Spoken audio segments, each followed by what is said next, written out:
This show is sponsored by BetterHelp Online Therapy. It's okay to have bad days. It's okay to have a lot of bad days. It doesn't mean something's wrong with you. You just need some support. Visit betterhelp.com/allies and let's figure out how to take care of you.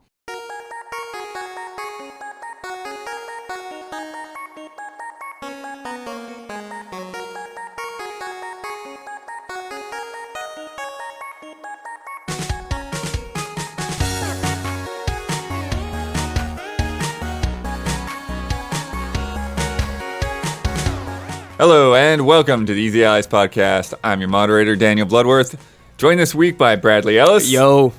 Michael Huber. Heavy brick hammer.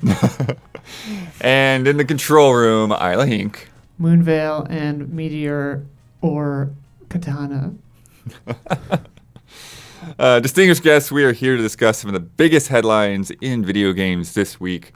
But before we do that, we must answer for the mistakes we made in the last episode. Isla, begin corrections music, please. Boop.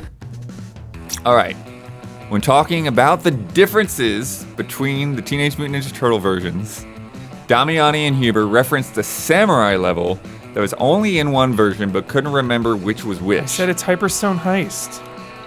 They actually said it, and I looked this up, so maybe there's another difference, but there was an NES version of TMNT to the arcade game. Okay, well, also in Hyperstone Heist. That added a samurai level. Same with Hyperstone Heist. So, Huber gets touchy about it. Yeah, double check that. Teenage Mutant Ninja Turtles. Tatsu, samurai level, it's the Foot Clan base. It is only in Hyperstone Heist. Okay. So, double check that again. It's got a robotic shogun with like that staff with the blade at the end. Yeah. Cool. Let me know. Let me know if I'm still wrong. But one of the main differences with Hyperstone versus Turtles in Time is that Tatsu fight. It's one of my favorites. Yeah, so there's like two levels that they added to the NES version to the arcade game. Very cool. Very cool.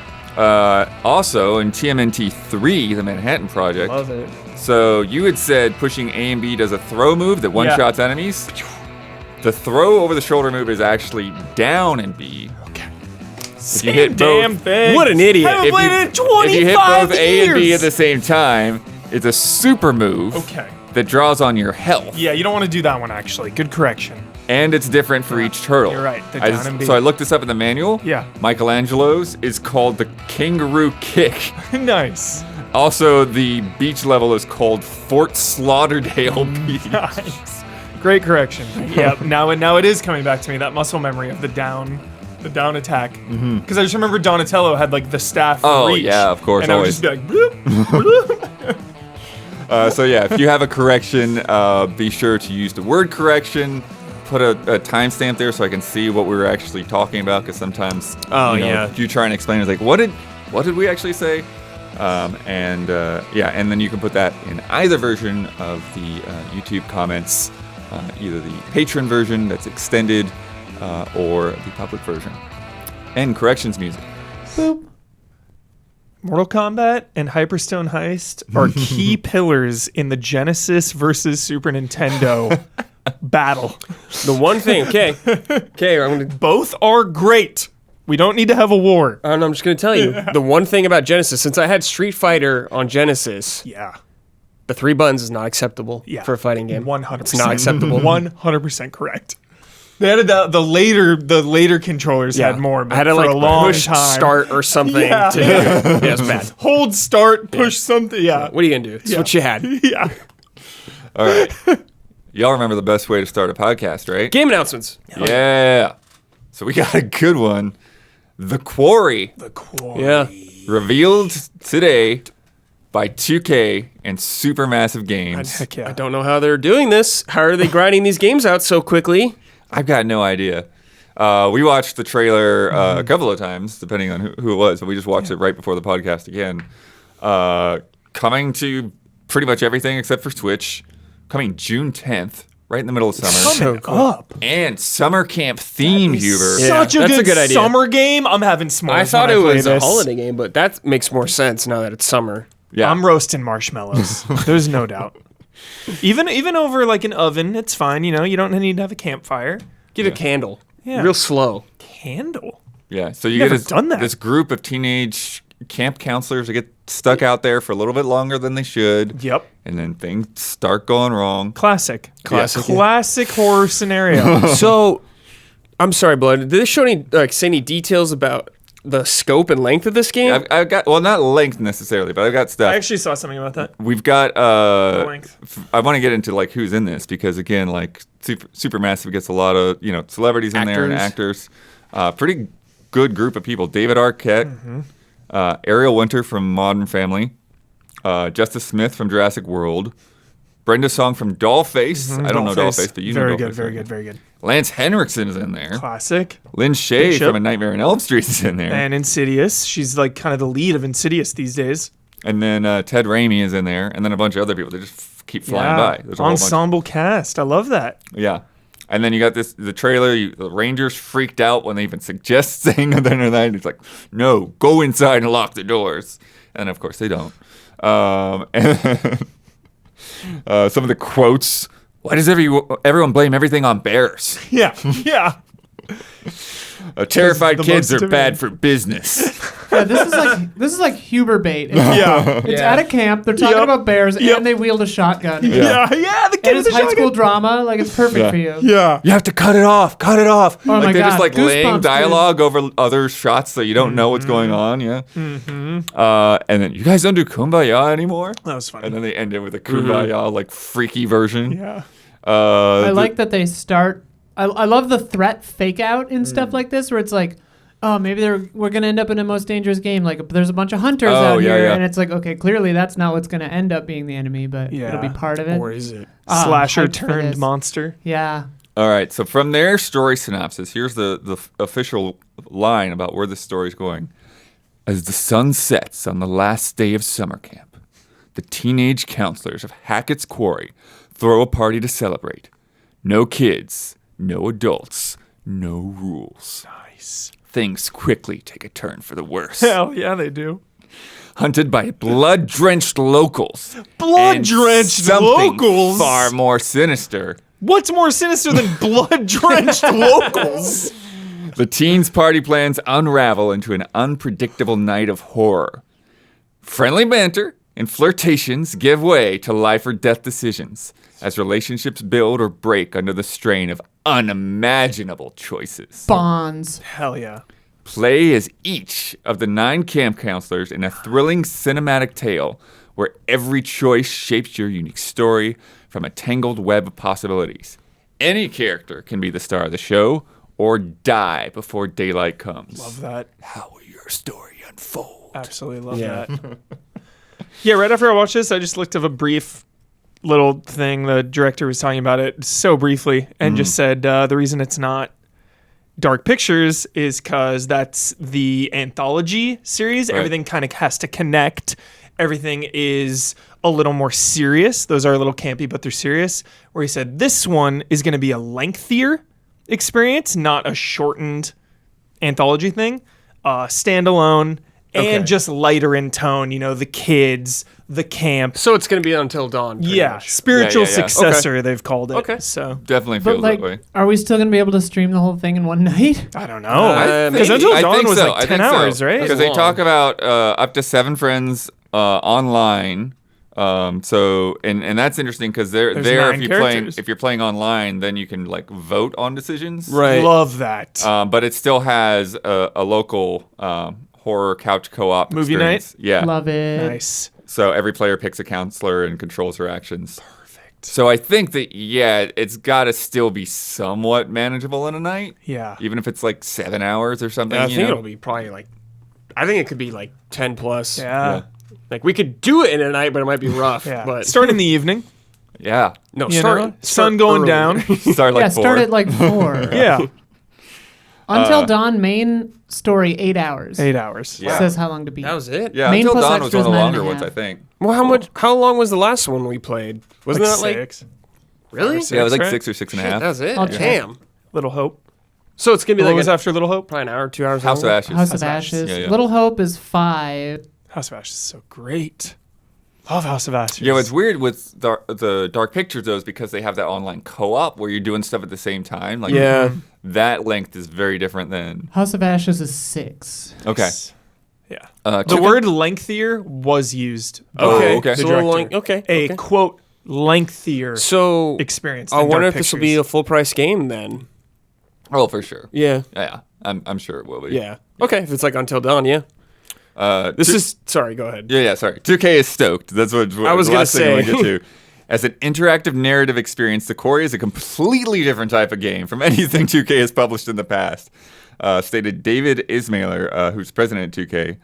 We are partnering because Supermassive Games are simply the best at what they do. Dope. And we're huge fans of the studio. Yeah, Bloodworth, this announcement is such a good day for me because after Man of Medan and Little Hope, I was concerned. I mean, the Supermassive was so ambitious. I don't think either of those hit the heights of Until Dawn. Right. And I was just concerned about their future going forward of like, are they going to be able to keep doing Dark Pictures? Are they going to have to scale it back and maybe, go Housemarque style, maybe shore everything up and just go one game every couple years instead of, that anthology style. And just seems like they're not slowing down. Yeah. So things are going well, and that's awesome. It was just a couple weeks ago they announced this gigantic plan for Dark Pictures and all these games coming out.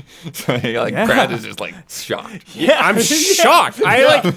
When I hear about people talk about these games, the newer ones, most people are just like, whatever. Yeah. And I don't hear anyone really talk about these games except this group. But I'm they're quietly doing well enough, so cool. Yeah. Yeah. House of Ashes was the one that did the best, I think.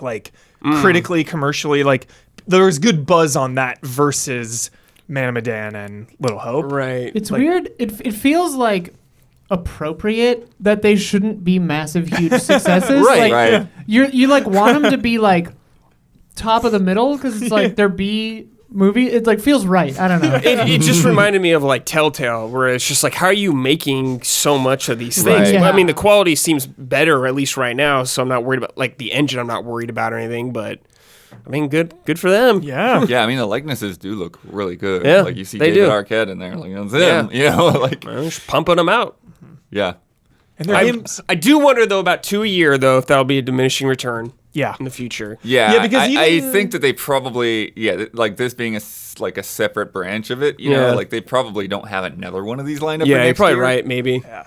I just think about horror movie franchises Totally. that are every year, Paranormal. They eventually just burn out.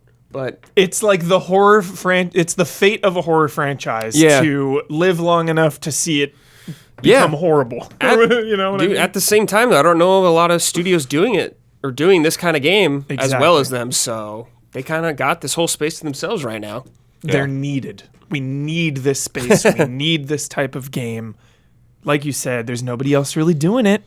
Well, And this has so much value, The branching Isla, deaths. That's the branching yeah. deaths. Yeah, that's always fun. And just being able to do the movie night style It's some presentation of my it. favorite. It's some of my stuff. favorite. Yep. I love it. It's I honestly a love highlight of my year, Yeah, each time.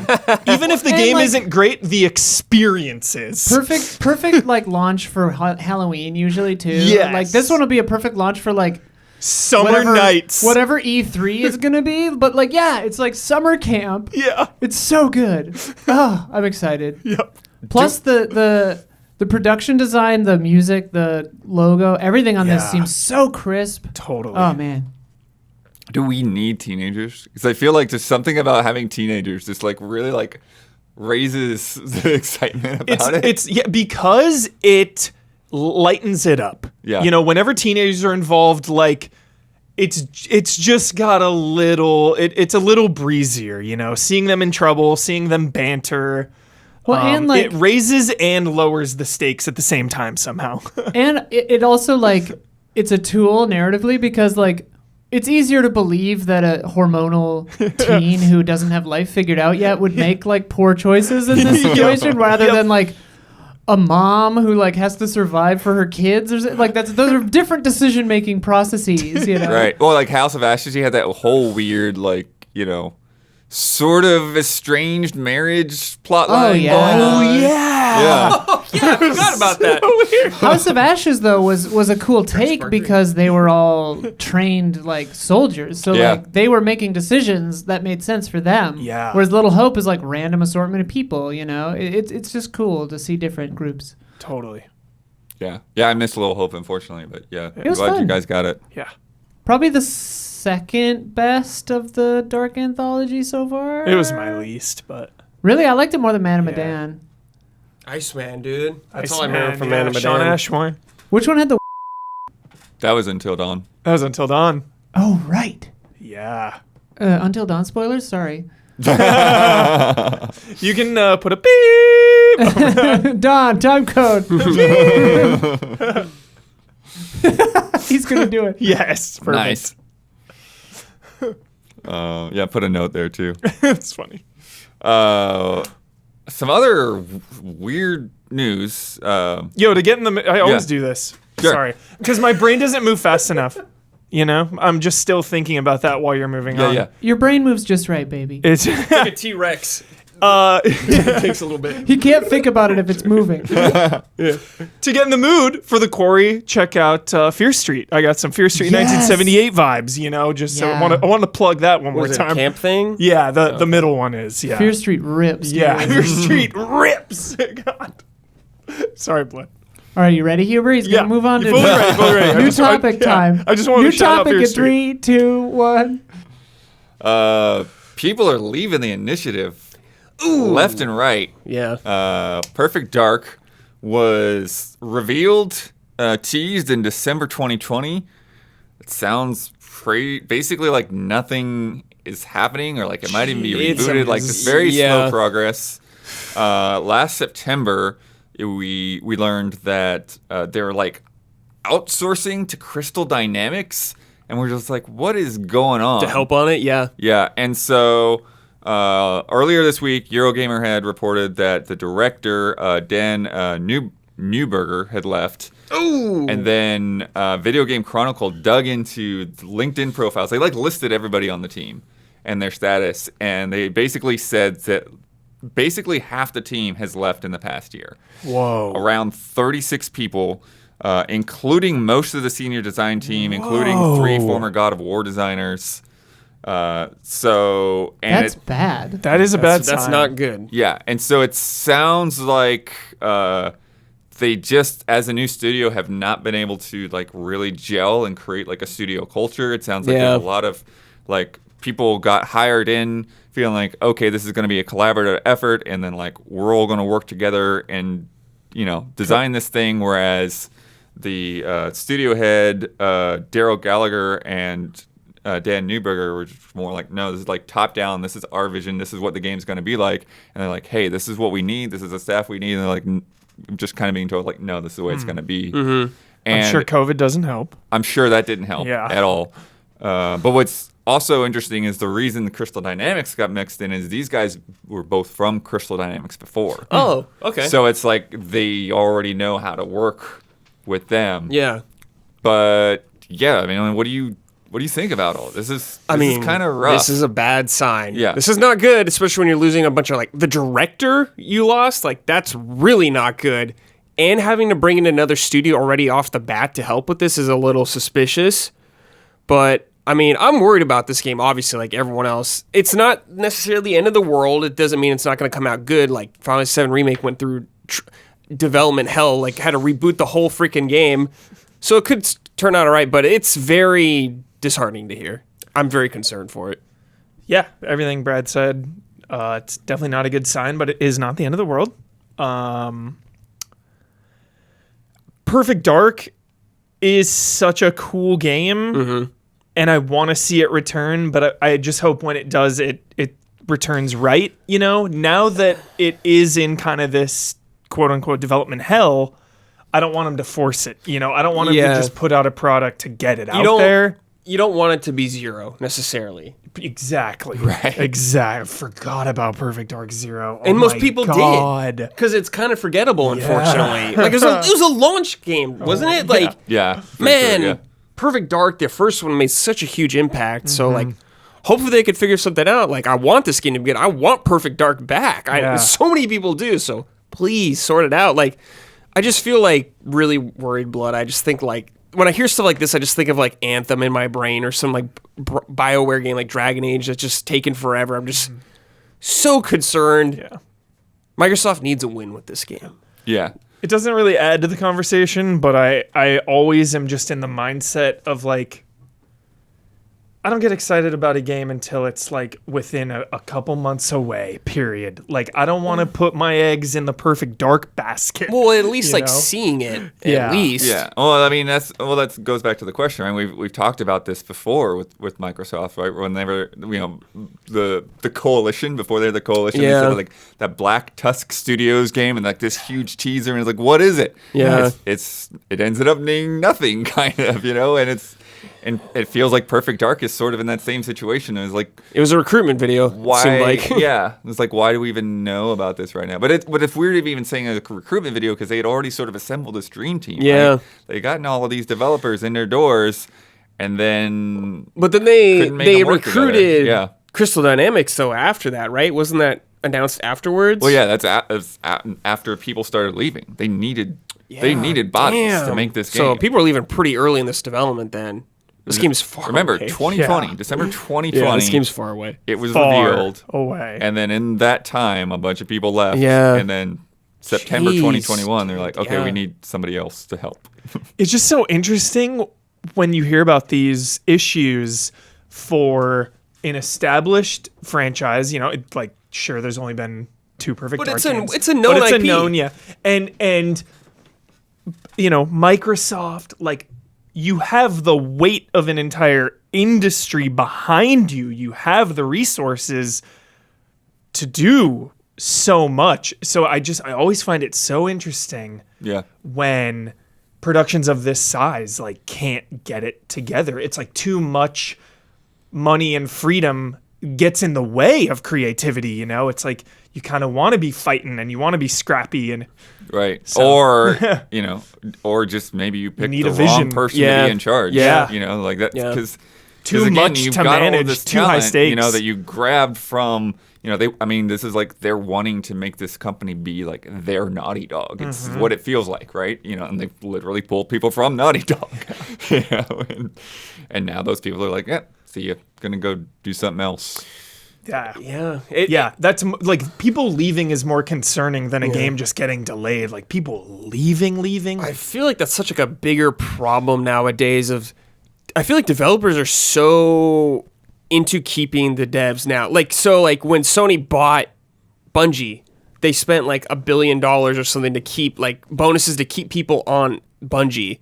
It seems like a lot of studios are having trouble just keeping people now. It seems it's just more competition, I guess. Yeah. Well, I think that as people have adapted to working from home. Maybe they're just like, I can just work at home. And all these small. You're in Canada, no big deal. Yeah. And you hear about it all the time with indie games, just like, oh, this person who made this person who made this, they opened up a new studio and they're making this indie game. It's like all these veterans can just have so much freedom in that sense of like, yo, let's make our own little thing. Like, well, yeah, we don't need to work at a last big... week we talked about Ikumi Nakamura and her studio, and it was like literally going after developers from around the world. It's like, okay, yeah, we have an office, but we want our team to be in France, be in America, be in Canada, be wherever. And it's like that's what she's going for. She wants to create something that's kind of on a different wavelength. Because I don't make games, but you hear developers talk about it, and just creative people in general, like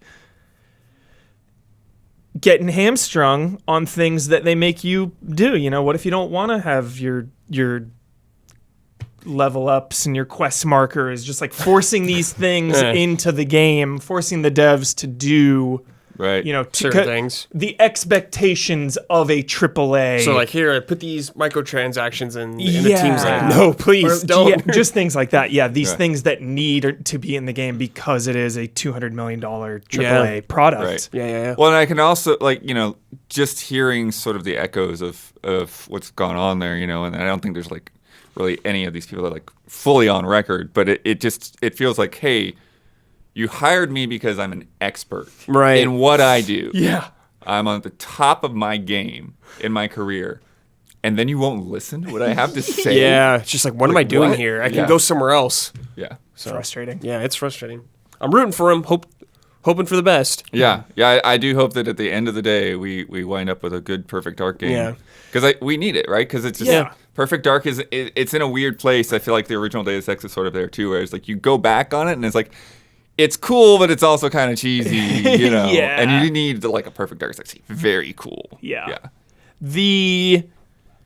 Another concern with how long and complicated this thing is going to be is Perfect Dark has a big, great campaign and a big multiplayer suite. Yeah. So that's two things you need to make now. And like The Halo co-op. issues, And yeah. co-op. So it's a huge undertaking. I didn't even think about that. Like, what do you even do? Do you make your multiplayer free to play like Halo? Do you not have you multiplayer just and not do it. alienate the original fans of that? It's Right. It's a Well, long they way had to the what was that? The counter-op mode. Remember that? the like psyops or counter-op. What was it? Counter-op was like you had your regular player, but then player 2 would just sort of jump from enemy to enemy. That's right. To So stop you would be like a random enemy in the level. That's cool. Try to take down player 1. You get killed. Okay, now you take over another enemy. Like that's a cool mode. Yeah. All this crap on the N64 somehow. Yeah. Yeah. Dang. Huber, Yo. I'm glad I got you this week. Nice. I know it's rough with the reviews and stuff you're working on. What do we got? It's NPD time. Yes. Yes. February NPDs, courtesy of Matt Pescatella. February. Was that Pokemon or was that January? January? Yeah, I think It'll still be on here, It'll, though. yeah, it'll be still on be here. number one. We'll get to the full list. I want to get some highlights in here first, because there's some things to talk about. Switch was the best-selling hardware platform of February in both units and dollars. Oh, in dollars, too. Interesting. Yeah. play Xbox Pokemon. ranked second across both. PlayStation 5 is leading in 2022 dollar sales year to date, while Switch leads in unit sales. And then the big story, one a lot of people have been talking about this week.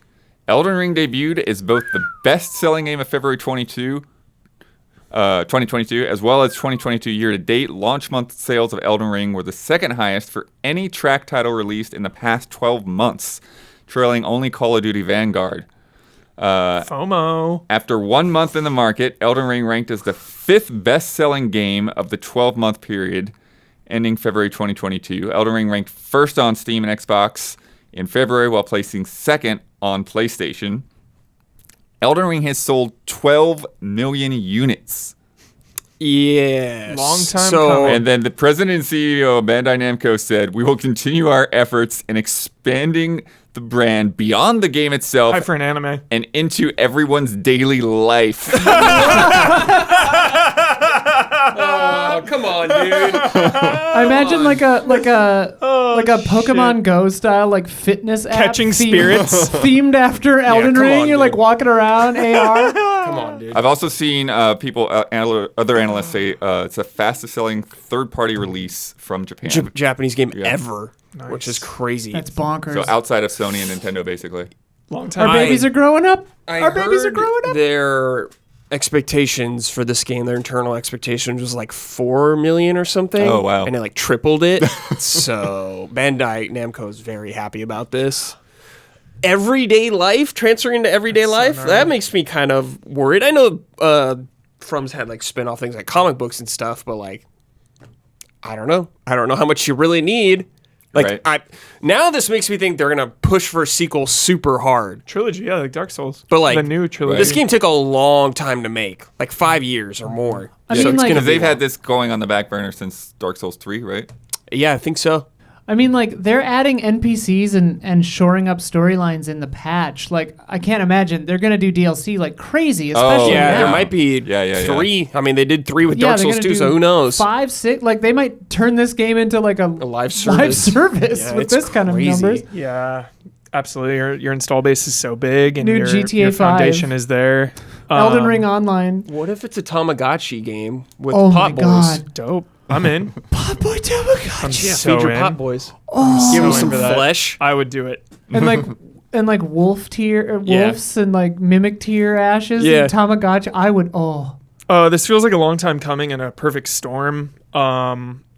Souls games, 1993. Perfect even if Storm. a 92. lot of the gaming community didn't play Souls or Sekiro and Bloodborne and whatnot, they've heard about it. They know about it. They know how much people love it.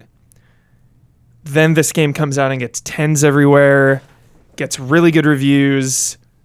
I think the sales are so fast that the 10s can't even make that much of a difference. Yeah, but then the promise of it is more accessible, that it is open world, you have a little more freedom in the way you play. It has a little more mainstream appeal in that sense. Yeah, and then just the snowball effect, you see it just like streamers and everyone and playing it, and then you just go on Twitter and everyone is playing it, and then you tell yourself, I guess I got to play this.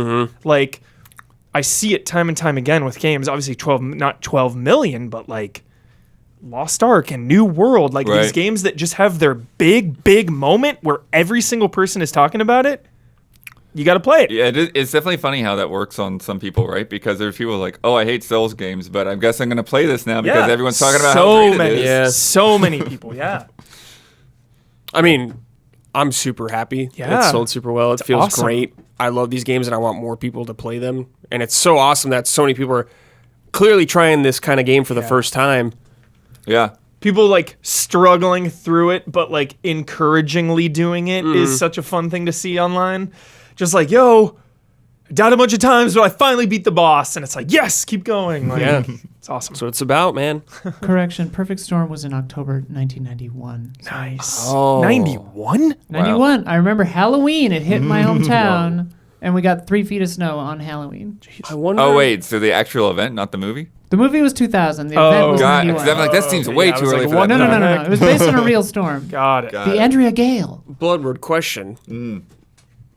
Not that this hasn't happened before, but now with the success of Elden Ring, do you think buyers are trying to buy this more, sniffing around this territory now? Like, I'm sure, Buy what, though? From software, from Kodakawa. Oh, that would be difficult, I think. Not blood money can get you anything. Yeah. I wonder if $1 billion deals going down left and right. I'm sure like people have been kind of into this company to buy for a long time, even before this, and like this is just like going beyond their more small scale reach. Now this is mainstream. This is huge now. I also think because it was the first one that helped the sales as well. This wasn't Dark Souls 4, Bloodborne 2, Sekiro 2. And then Sekiro obviously was like notoriously difficult. I think that's the opposite, though. Usually, I mean, like you saw, like Assassin's Creed just had its biggest numbers, right? True. Sequels usually can't help. It's the established thing, the known name that sell. That's why movies always just do the same thing. I didn't grab it. We actually had a Love and Respect question that was like asking, is like, do you think people, because they had somebody mixed up the names, do you think people mistook this for an Elder Scrolls game? Because they sound so similar. Maybe, who knows? Yo, as silly as it sounds, and you don't even hear him talk about it or like referenced with it that much, but like the Miyazaki effect helps. That is a point for the mainstream. You want to talk about mainstream sales, that name... George Martin is a recognizable aspect. When I'm talking to this game, I went to a family thing and like a lot of people were there and they were asking me like, "Yo, what's this like Game of Thrones game?" It's the Game of Thrones game. It's not Dark Souls because they don't know, but they know Game of Thrones. So it's just like broadening that reach. Dude, like according to my gorgeous therapist, everybody's talking about this. Yeah. Like, everyone she knows. People who don't know video games. Yeah, it's awesome. That's cool. Good. That is cool. Yeah, it's crazy. Horizon Forbidden West was the second best-selling game of February, while also ranking first on PlayStation. So Horizon beat it on PlayStation. Weird. Yeah. Dollar sales of the PlayStation 5 version of Horizon set a new launch month record for the PlayStation 5 platform. Wow. Dang. Jeez. All right, Huber. So now I got the top 20. Okay. So we already knocked out 1 and 2, right? Elden Ring, Horizon. Our number 1 and 2 for February? Yeah. Yeah. Pokemon 3. Pokemon is 3. Yeah. It was number 1 last month. Mario Kart. Yeah. Mario Kart is on the list. Mario Kart is number 8. Yeah, there it is. Grand Top Theft Auto 10 still, my goodness. Grand Theft Auto 5. Where is Grand Theft Auto 5? That's the trilogy. Yeah, I was gonna say trilogy next. Where is Grand Theft? I don't know. Is GTA 5 not on there? I don't think. They were waiting for the next gen version. Maybe they are. Has It'll be the there for impossible March. come to pass? Matt Piscatella. But what do you think of the other two? Call of Duty. No, the new ones. What's new this month? There's 2 others that are new for this month. Oh, new? Dying Light 2. Dying Light 2, Yep, yeah. there you go. Yeah. Number Did 4. well. Did well. Wow. Did well. The other one is somewhat unexpected to me. I'm gonna Unexpected. get it.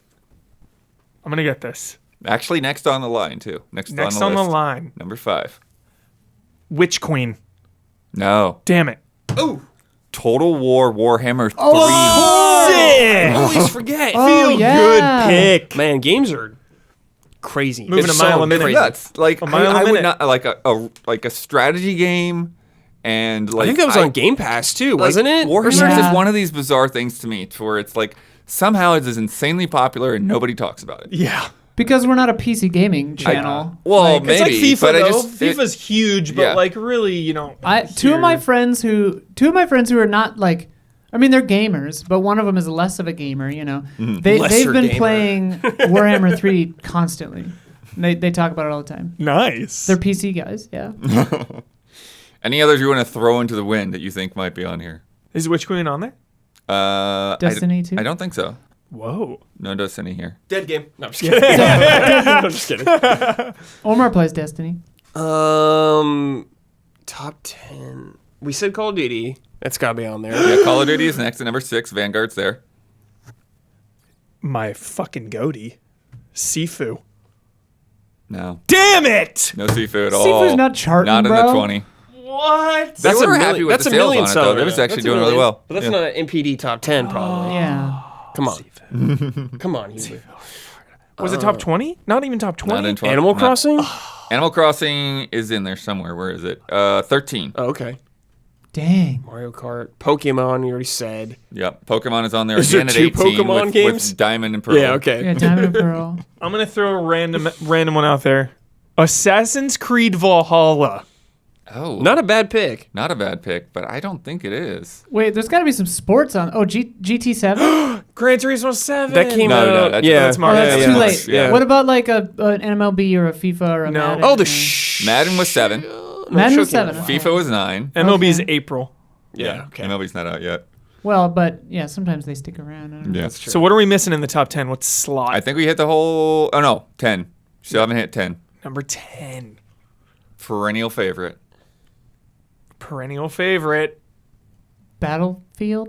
Never goes away. Never Oh. goes away. I mean, we already said Minecraft? Minecraft. Oh, Never so goes many away. games don't go away now. Yeah, that's true. Yeah. All right, here's go full top 20. Number 1, Elden Ring. Number 2, Horizon Forbidden West, which NPD keeps doing Horizon 2 Forbidden West. They put the 2 there's in no- there. I it's don't know not why 2. they do that, but Weird.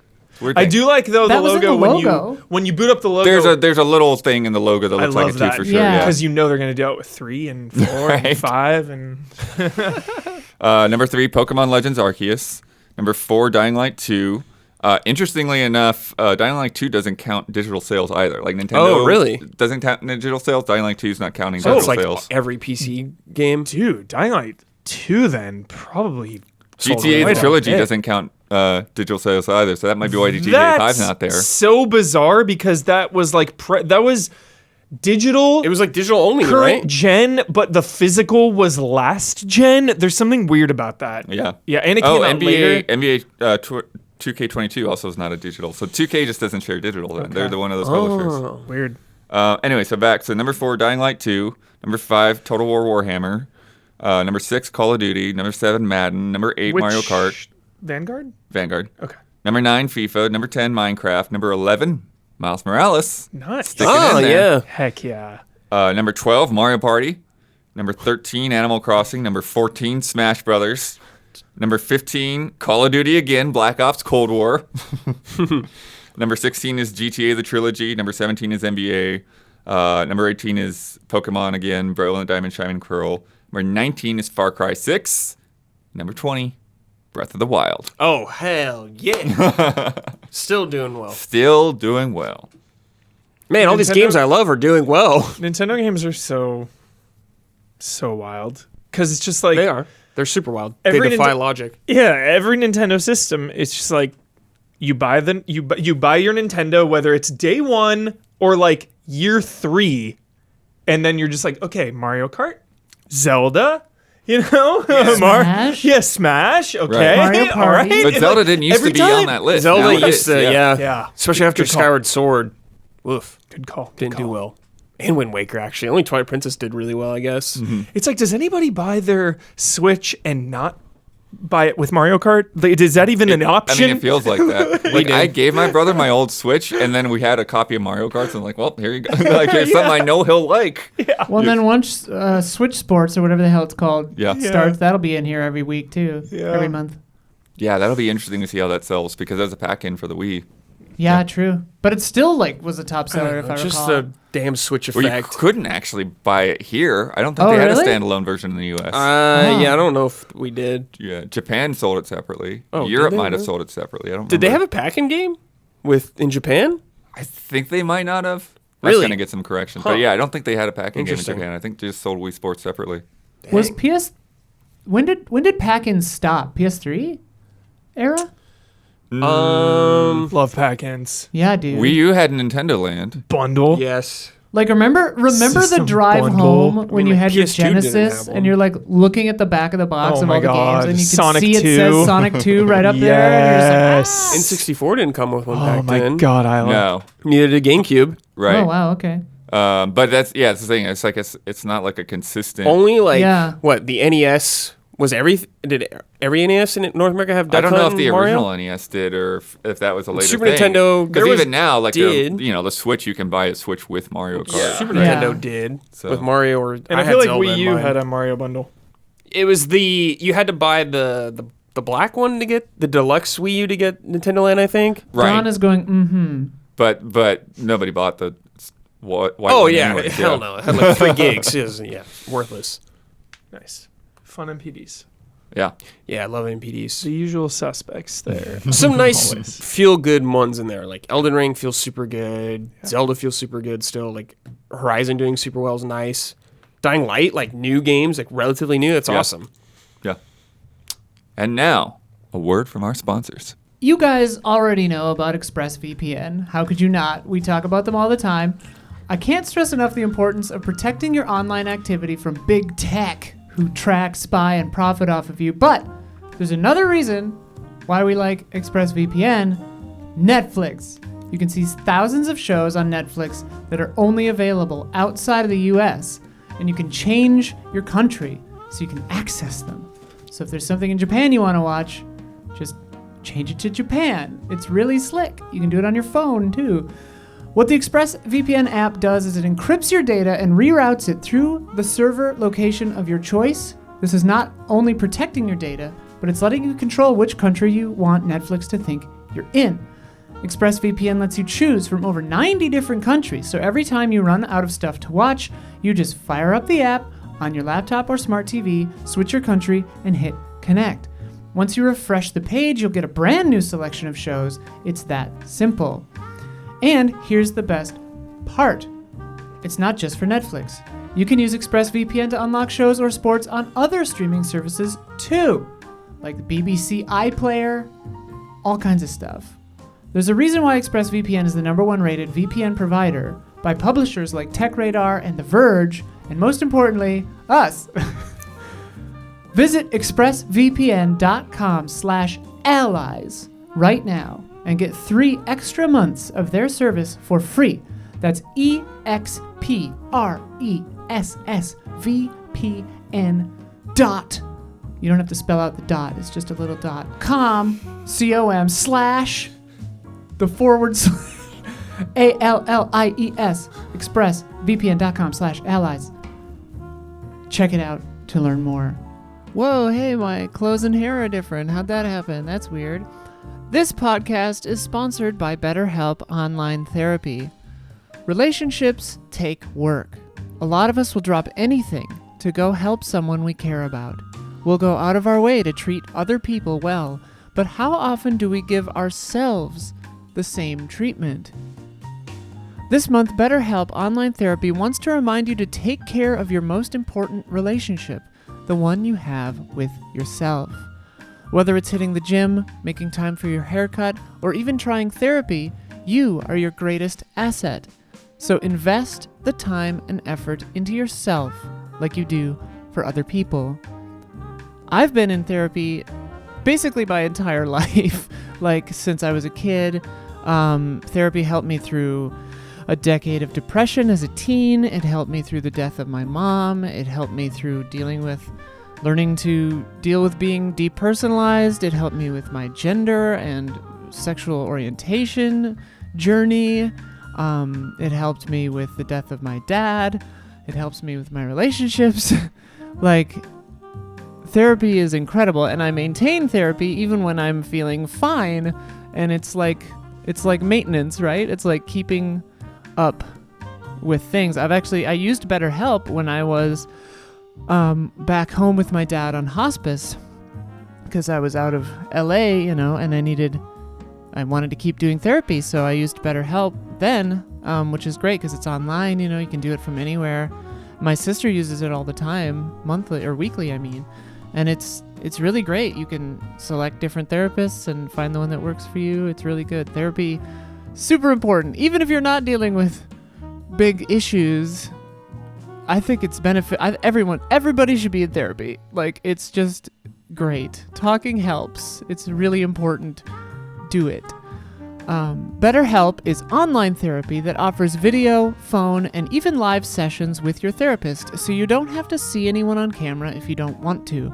It's much more affordable than in-person therapy, and you can be matched with a therapist in under 48 hours. Give it a try and see why over 2 million people have used BetterHelp online therapy. This podcast is sponsored by BetterHelp, and Easy Allies listeners get 10% off their first month at betterhelp.com/allies. That's BETTERHELP.com/allies. ALLIES. Not alleys. Sometimes I write alleys, and that's just not right. BetterHelp.com/allies. Get 10% off your first month of BetterHelp. Check it out. Get therapy. It's wonderful. With HelloFresh, you get farm-fresh, pre-proportioned ingredients and seasonal recipes delivered right to your doorstep. Skip trips to the grocery store and count on HelloFresh to make home cooking easy, fun, and affordable. That's why it's America's #1 meal kit. HelloFresh delivers pre-proportioned ingredients to your door, including farm-fresh produce that arrives within a week. So, you get convenience without skimping on quality. Skip the trip to the grocery store, saving you a long wait in lines, and ensuring that you don't waste money on excess food. They've also got fit and wholesome recipes for satisfying and nutritious meals that you can feel good about, with 6 recipes per week to choose from, including low-calorie and carb-conscious options. My girlfriend and I are trying to cook more, and, post-COVID, post-COVID, whenever we are right now in this new reality, we've been sitting around for a couple of years. Maybe we gotta watch, our caloric intake a little bit. Get out there. You want to look your best, I guess, and be fit. And this is very helpful for that because you get the little recipes. They're really good too. You gotta stock up on pans. You gotta have a lot of pans, but it's kind of fun to use stuff that you don't use all that often. Like I'm a big fan of cast iron, so you can get into your lesser used pans when you're cooking some of this stuff. Anyway, go to HelloFresh.com/allies16 and use code allies16 for up to 16 free meals and 3 gifts. That's 16, 1-6. HelloFresh.com/allies16. HelloFresh, spelled like it sounds. The word hello, the word fresh. You probably know how to spell those. Allies 16, not 60. HelloFresh is America's #1 meal kit. Check it out. And if you are a patron of Easy Allies, thank you.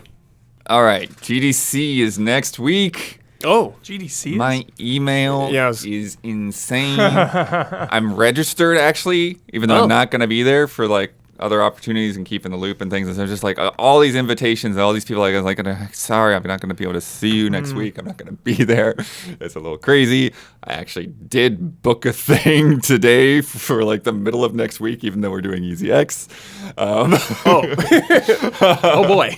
And then, but I had that confusion, and they're like, okay, it's going to be, in this suite of this hotel. I was like, no, I'm actually going to be there. Like, oh, okay, remote. And then they just flipped it over to remote. I'm doing the same time. I'm like, okay, that's cool.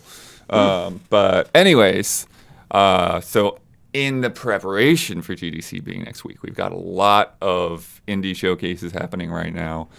So ID at Xbox had a showcase on Wednesday that I really like only checked in on here and there, and I'm like, this is still going. Like, Andrea Renee was hosting, and they were just like doing like just really long discussions and gameplay demos and talking to all the different devs about things.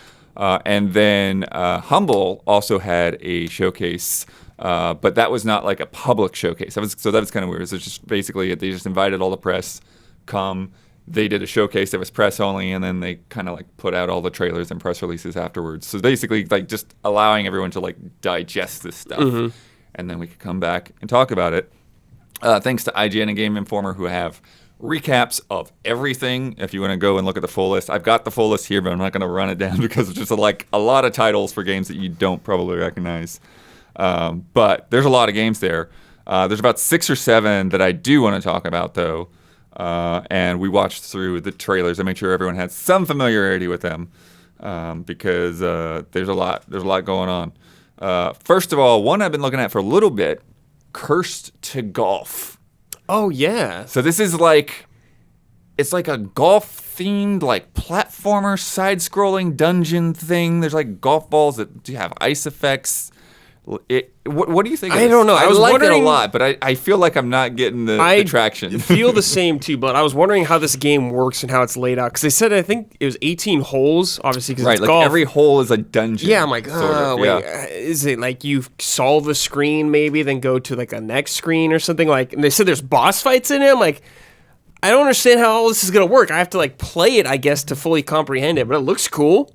Yeah, I like golf RPGs, Golf Story, and the old Mario Golf. Like, it's a cool combination. Of mechanics. But yeah, I just need to. Yeah, there's like a lot of like kind of ricochet shots going on. There's one where like bounced it like up the wall. But it was like they were like I wanted to watch the trailer again because I was unclear on the golf physics. Yeah. Because like there was one shot and he was talking about power ups, so maybe it's a power up, but they were bouncing up a wall and hitting these purple things, which allowed them to like redo the angle, like redo the hit. And I was like, is that always how it works, or is that just these pads or power up or what? They say you can buy power ups or whatever. Yeah, there's like a missile ball. There was one that like lit like vines on fire. Seems interesting. Yeah. It seems very interesting to me, and I think it's got a good sense of style, a good sense of humor. Even the trailer was kind of cheeky. They called it a golf-like. Yeah, golf-like. And that's another thing, too. It's like, wait, you mean roguelike elements? Or is that just like another way of like just playing? Yeah, into the... Or is it a Souls-like? Like, which like are you playing off of? Yeah, they kept saying you're going to die and die. Yeah, you die a lot. They call it golf purgatory, literally. You're in golf purgatory, yeah. There was a weird joke at the beginning of the trailer where he was like, I'm the only person who made this game. And then another guy's like, that's not true. But the lower third was like, that it's goes true. back to what I was talking with Brad about Tunic. Because like originally like you had that in that script and it's been sort of like put that out that way, but like I think I sent you a link to an interview where they kind of like, no, not really, one person only, and I think when I talked to him at E3 they kind of gave me that same thing where they pushed back against that narrative. Hazy, because it's like, no, you need a lot of people to put a game out, even if only one person's doing like the bulk of the design work. So yeah, I think they were just because I feel like in the past year, we've had a few different games that have said that's like, from only a single person team. Like it's become like a bullet point. Why can't I think? Cyber Shadow was kind of like that. Right. It had like one main guy in it, but Yacht Club helped out with it. Right. So I think maybe that's why they put that joke in there. Spelunky, right? Because again, like it's an ID at Xbox thing. That's probably like part of their target audience is just like other indies that are going to be around GDC. Yeah. And so they've probably just all been sitting around like laughing at these people that are marketing themselves as one-person developers. It's like, I'm a one-person developer too. Warren Spector, one-person developer. But yeah, I'm looking forward to the game either way. Another one, like, the second I heard about it, I was like, what? Monaco 2? Yeah, Monaco 1's so fun. Yeah, I never heard of this game before, or the first one until today. Yeah. So the first one is almost 10 years ago now. Yeah. I don't know exactly. Yeah, you said you were playing it at Game I remember Trailers. playing with you all I the reviewed game it at Game trailers. Trailers. I gave it an 8.4. I went back and looked at my review. Yep. I remember playing this with you, Bloodworth. April 24th, Super fun. 2013. Wow. Yeah. So out of nowhere, for those who are not familiar with Monaco, because it's been forever and it was not a huge game, it is a heist game. It's a stealth game. It's got a sweet freaking ragtime piano soundtrack by Austin Wintory. Yeah. Yeah, dude. And yeah, the graphics are super simple. One of the things with the stealth elements is that you have a vision cone. So like most stealth games, like you see the other enemy's vision cones, but in this game you have a vision cone, so you can only see the parts of the map that your characters can see. I remember that. And so it really puts a lot of depth into the strategy. Was it multiplayer? It is players. multiplayer. Yeah. And you kind of got a little bit in the teaser for 2. They talked about they were kind of referencing the different criminals, the different characters, because there's a hacker guy. Mm-hmm. There is the cleaner, who's the only one who can like actually like grab a guy and Cleaner, of course, snap his neck kind of thing. There's a monkey. I think there's a guy with a monkey. I forget what the monkey actually does. And then there's a mole that can dig through walls. Sick. That I think was like later on. That's cool. The mole, dude. Yeah, locksmith opens doors faster. Locksmith's hype. And then like the guns and stuff were really limited, so you could pick up a gun in a level, but like I think the amount of shots that you had, it was like depended on the number of coins. Oh, okay. So you had to be, and then like as soon as you shoot it, then everybody hears your The shot. alarms So go you, off. like, yeah, the That's alarms cool. go off, things get crazy. Cool. That sounds awesome. Yeah. But what we saw today was just a teaser. Yeah, An animated I didn't know what thing. the hell it was It was until just you were referencing told a me bunch of about it. Monaco stuff. And so I don't know. Is like, it gonna look the same? is it going to have? Yeah, is it going to be like the same kind of gameplay but with a new art style? Yeah. Is it going to be something like crazy in 3D or something like that? Yeah. Like, what is this game going to play like? I don't know. I really want to see a screenshot. I want to know what it looks Sounds like. cool though. Yeah. Fun party Pull game. heist off with everyone. Yeah. Hell yeah. It's really fun. Yeah, and that's the thing too. That multiplayer. Yeah. Getting in there. I can remember it being one of those. One more. When we were Right. playing. Right. Well, that's the same because you're all trying to stealth together. Yeah. Yeah. So you're trying to work together, and somebody sets off an alarm, and then it No. just panic spreads through the whole group. I love that because you can blame someone super Yeah. hard. Yep. And that was before we were streaming either. So like, I don't think we ever streamed that game. No way. Yeah. So Monaco 2. Future stream. Future stream. Cool. Yeah, was that before Kingdoms of Amalur or whatever? That was the first stream that we did. Kingdoms of It Amalur. might not have been before the game came out, but we weren't streaming a lot even when we had started streaming. So yeah. Yeah. Yeah, that's true. Kingdoms of Amalur was 2012, so yeah, it was after that. I can remember streaming Grand Theft Auto 3 when it came out. That was 2013. 3? 5, I mean. Like, huh? Thanks. Hubris from the past? Somewhere. Different reality? Flash sideways.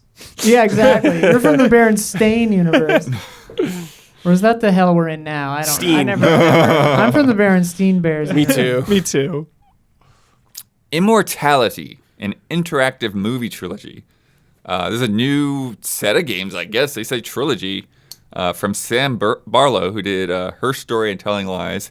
I've been meaning to get around to Telling Lies. I've heard some people weren't as hot on it. Sophia just played it like 2 weeks ago, and she cracked it like immediately. I don't know. She like stumbled upon a video that like pretty much solved it like 20 minutes in, and then was sure. like, I can see that happening. For yeah, sure. she just kind of stumbled onto it, and then she was just like, okay, I guess I know what happens. Like, I haven't played that one, but yeah. Yeah, I could never get into Her Story, which, seemed right I up loved Her Story. Yeah. Yeah, it seems right up my alley, I love all genres. I love movies. Like, I tried hard to get into it, and I scrubbed out. I just couldn't get into it. Yeah. The premise of this one is really cool. The theme seems cool. Like, her 3 movies or whatever, and, like, seeing each one of those. Really sweet premise. Yeah, because so basically for people who are not familiar with these games, they're like old CD-ROM games. So everything is FMV, yeah, like live action, filmed with real actors, and you work by like putting the different clips together. And so with this one, they showed like essentially like mashing one frame from one movie to another movie. Yeah, like, they called it a match cut, which is a filmmaking term that you can, basically match a movement to another thing. There are a few different ways people use the term match cut, but they're using that term for this. Yeah. Yeah, it looked like she basically had the same facial expression from one movie to the next. Yeah. It's funny, like, and maybe the trailer isn't doing a great job selling it, or I need to watch the trailer again, but something I kind of wish they did a little differently is to make the movies look more different from each other. Because like the whole presentation seems like kind of video-y. It would have been nice to see like different lighting style for like a different quality for this, and like maybe they do more of that, and I just didn't like see it in the first watch of the trailer, but the posters all look kind of the same. Yeah, they did look like older movies is what they were going for sure, at least in like costume and set design stuff. Right, but it still looked like it was shot on video. Yeah, it was like all the same movie, just like three skins of the same movie. Right. I get that. Like, I get that. Obviously they're not going to film this on film because like that would be not very cost effective probably, but like you can do treatments on digital to make it look different. I don't know. Maybe it does in game, or I just didn't catch it watching or it like on they'll have a pass on it later. Yeah. Still working. Yeah, you can definitely do that in post. Yeah. Like later on. I love when a creator has such a clear vision and does like a disconnected trilogy, like the Man with No Name trilogy, or like a bootleg trilogy. There's your little trilogy of games that are like all similar styles, but like not narratively connected. I think that's cool. And yeah. I wonder if there's like a subtle through line to any of them at all. Like I don't know. One of the things that was in there that might have been easy to miss is they have behind the scenes footage as well.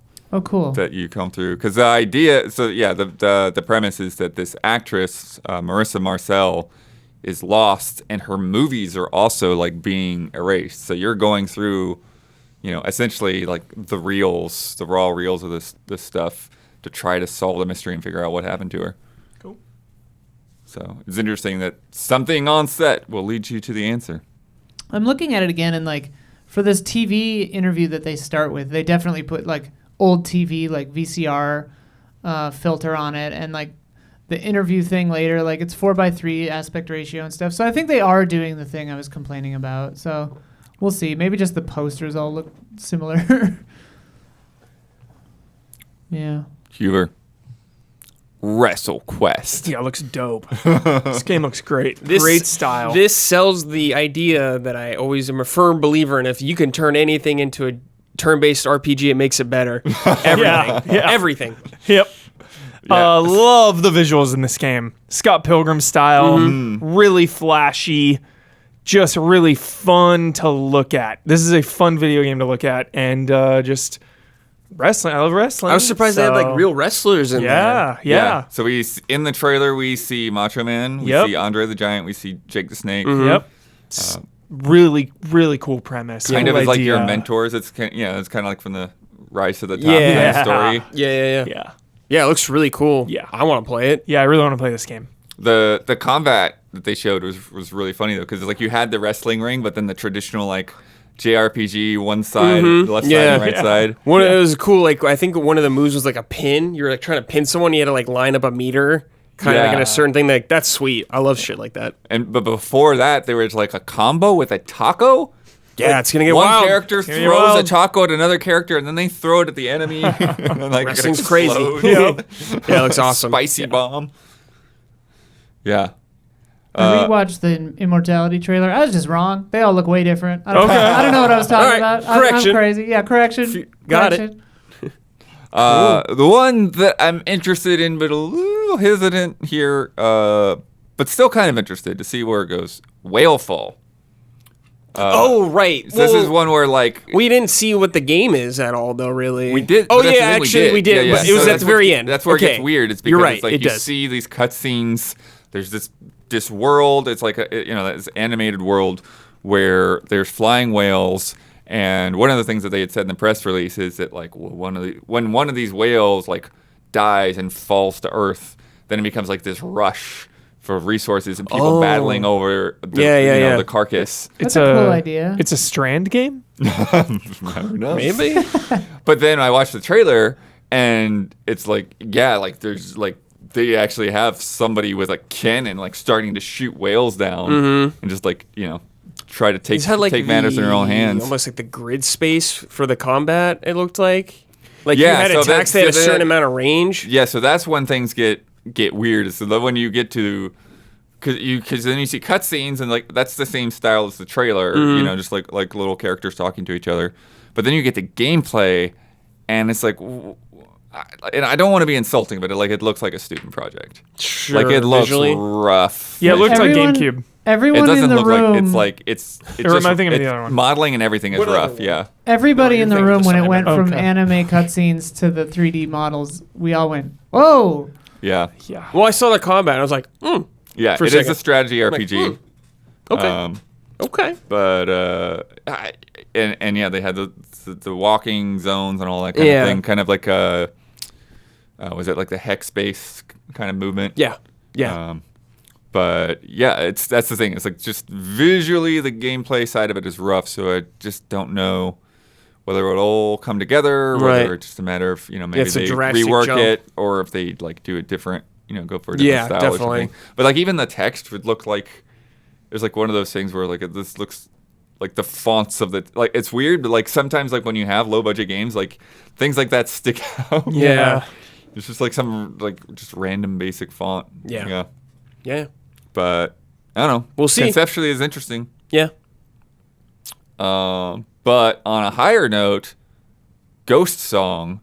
This is a Metroidvania. Oh, the Metroid. I was like, it's Slow Metroid when I saw it at first. Looks sweet. Yeah, it does look sweet. Yeah. It's Really sweet. Looks good. really smooth animation. Yeah. Your character seems to be like they seem cyborgish or robot. Yeah, you're like a robot, it seemed like. You Yeah. even have like the Samus cannon, arm cannon. Looks really cool. What I thought was cool is you also seem to have like a close range like melee attack too. Yeah. Not just the counter like Metroid does, but like actually like Whacking punching someone dudes, melee, yeah. It's very Metroid. Yeah. Like even like the tubes you walk through and everything, like the crack in them. Yeah. So Metroid. It's a nod. Good mix. There's It's a tip of the hat. down shifts in the background in some Yeah. areas. Yeah. Like you mentioned the pipes. There's like kind of a Star Wars-esque like little eyeball thing that comes out of a door at one point.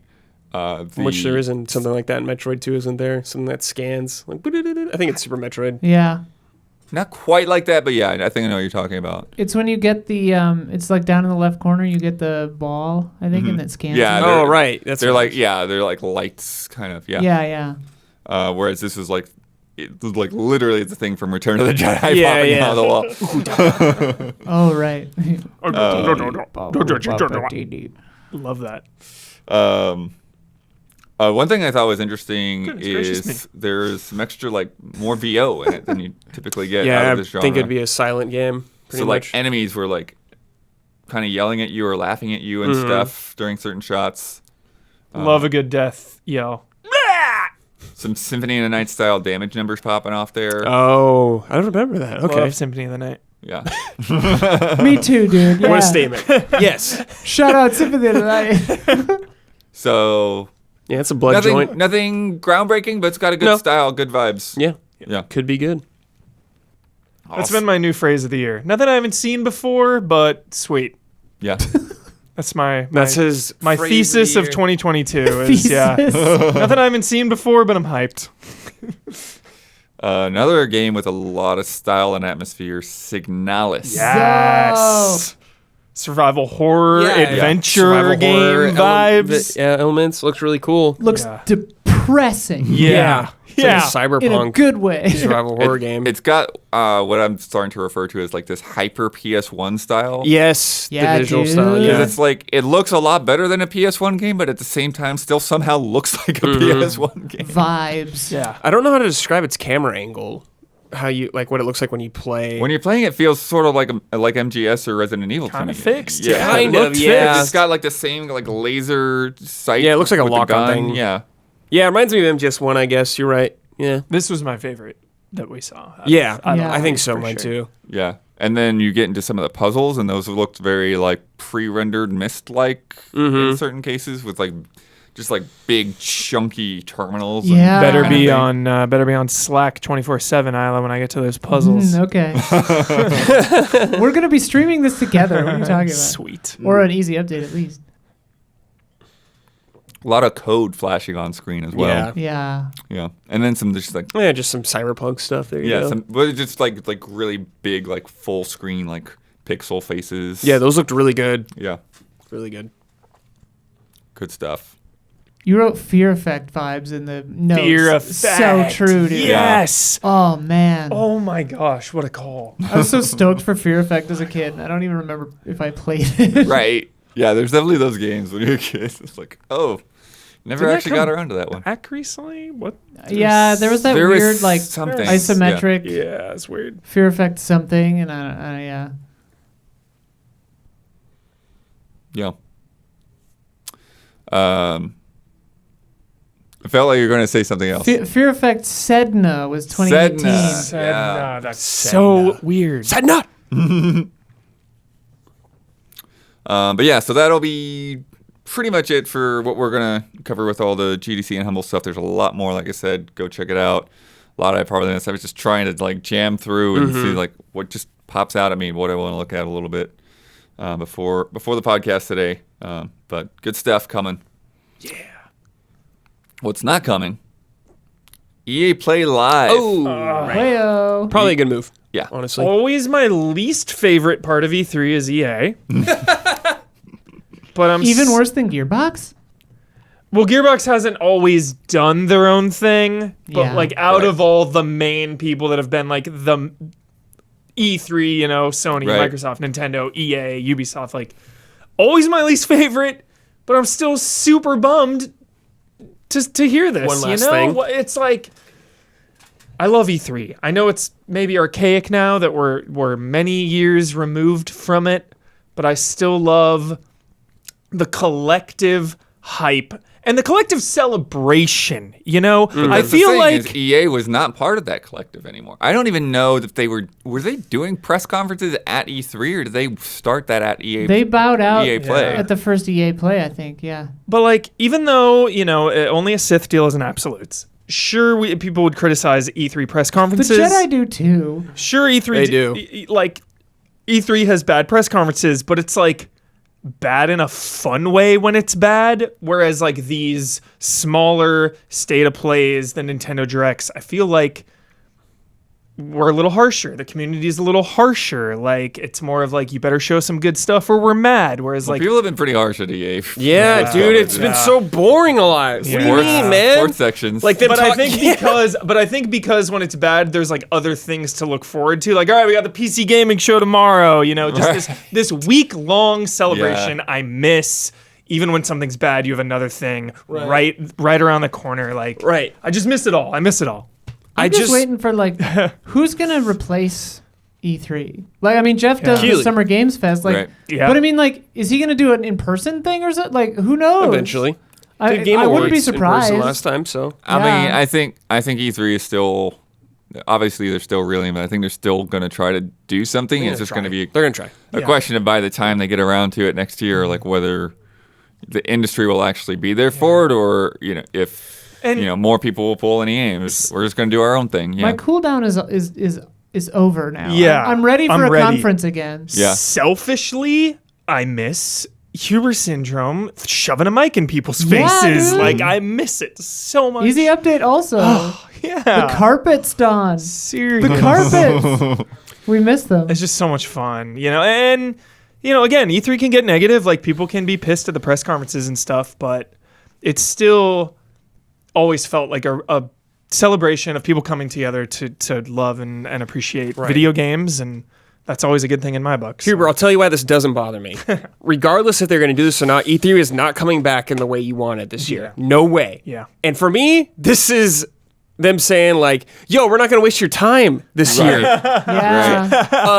The stuff. I have a statement from Yeah, them. the stuff waste you your got that we want is like, yo, we'll show you the Dead Space stuff on its own time when we're ready to show it. right. Star Wars Jedi, we'll show it at some other thing. That's right. Where you're still gonna get those sweet announcements.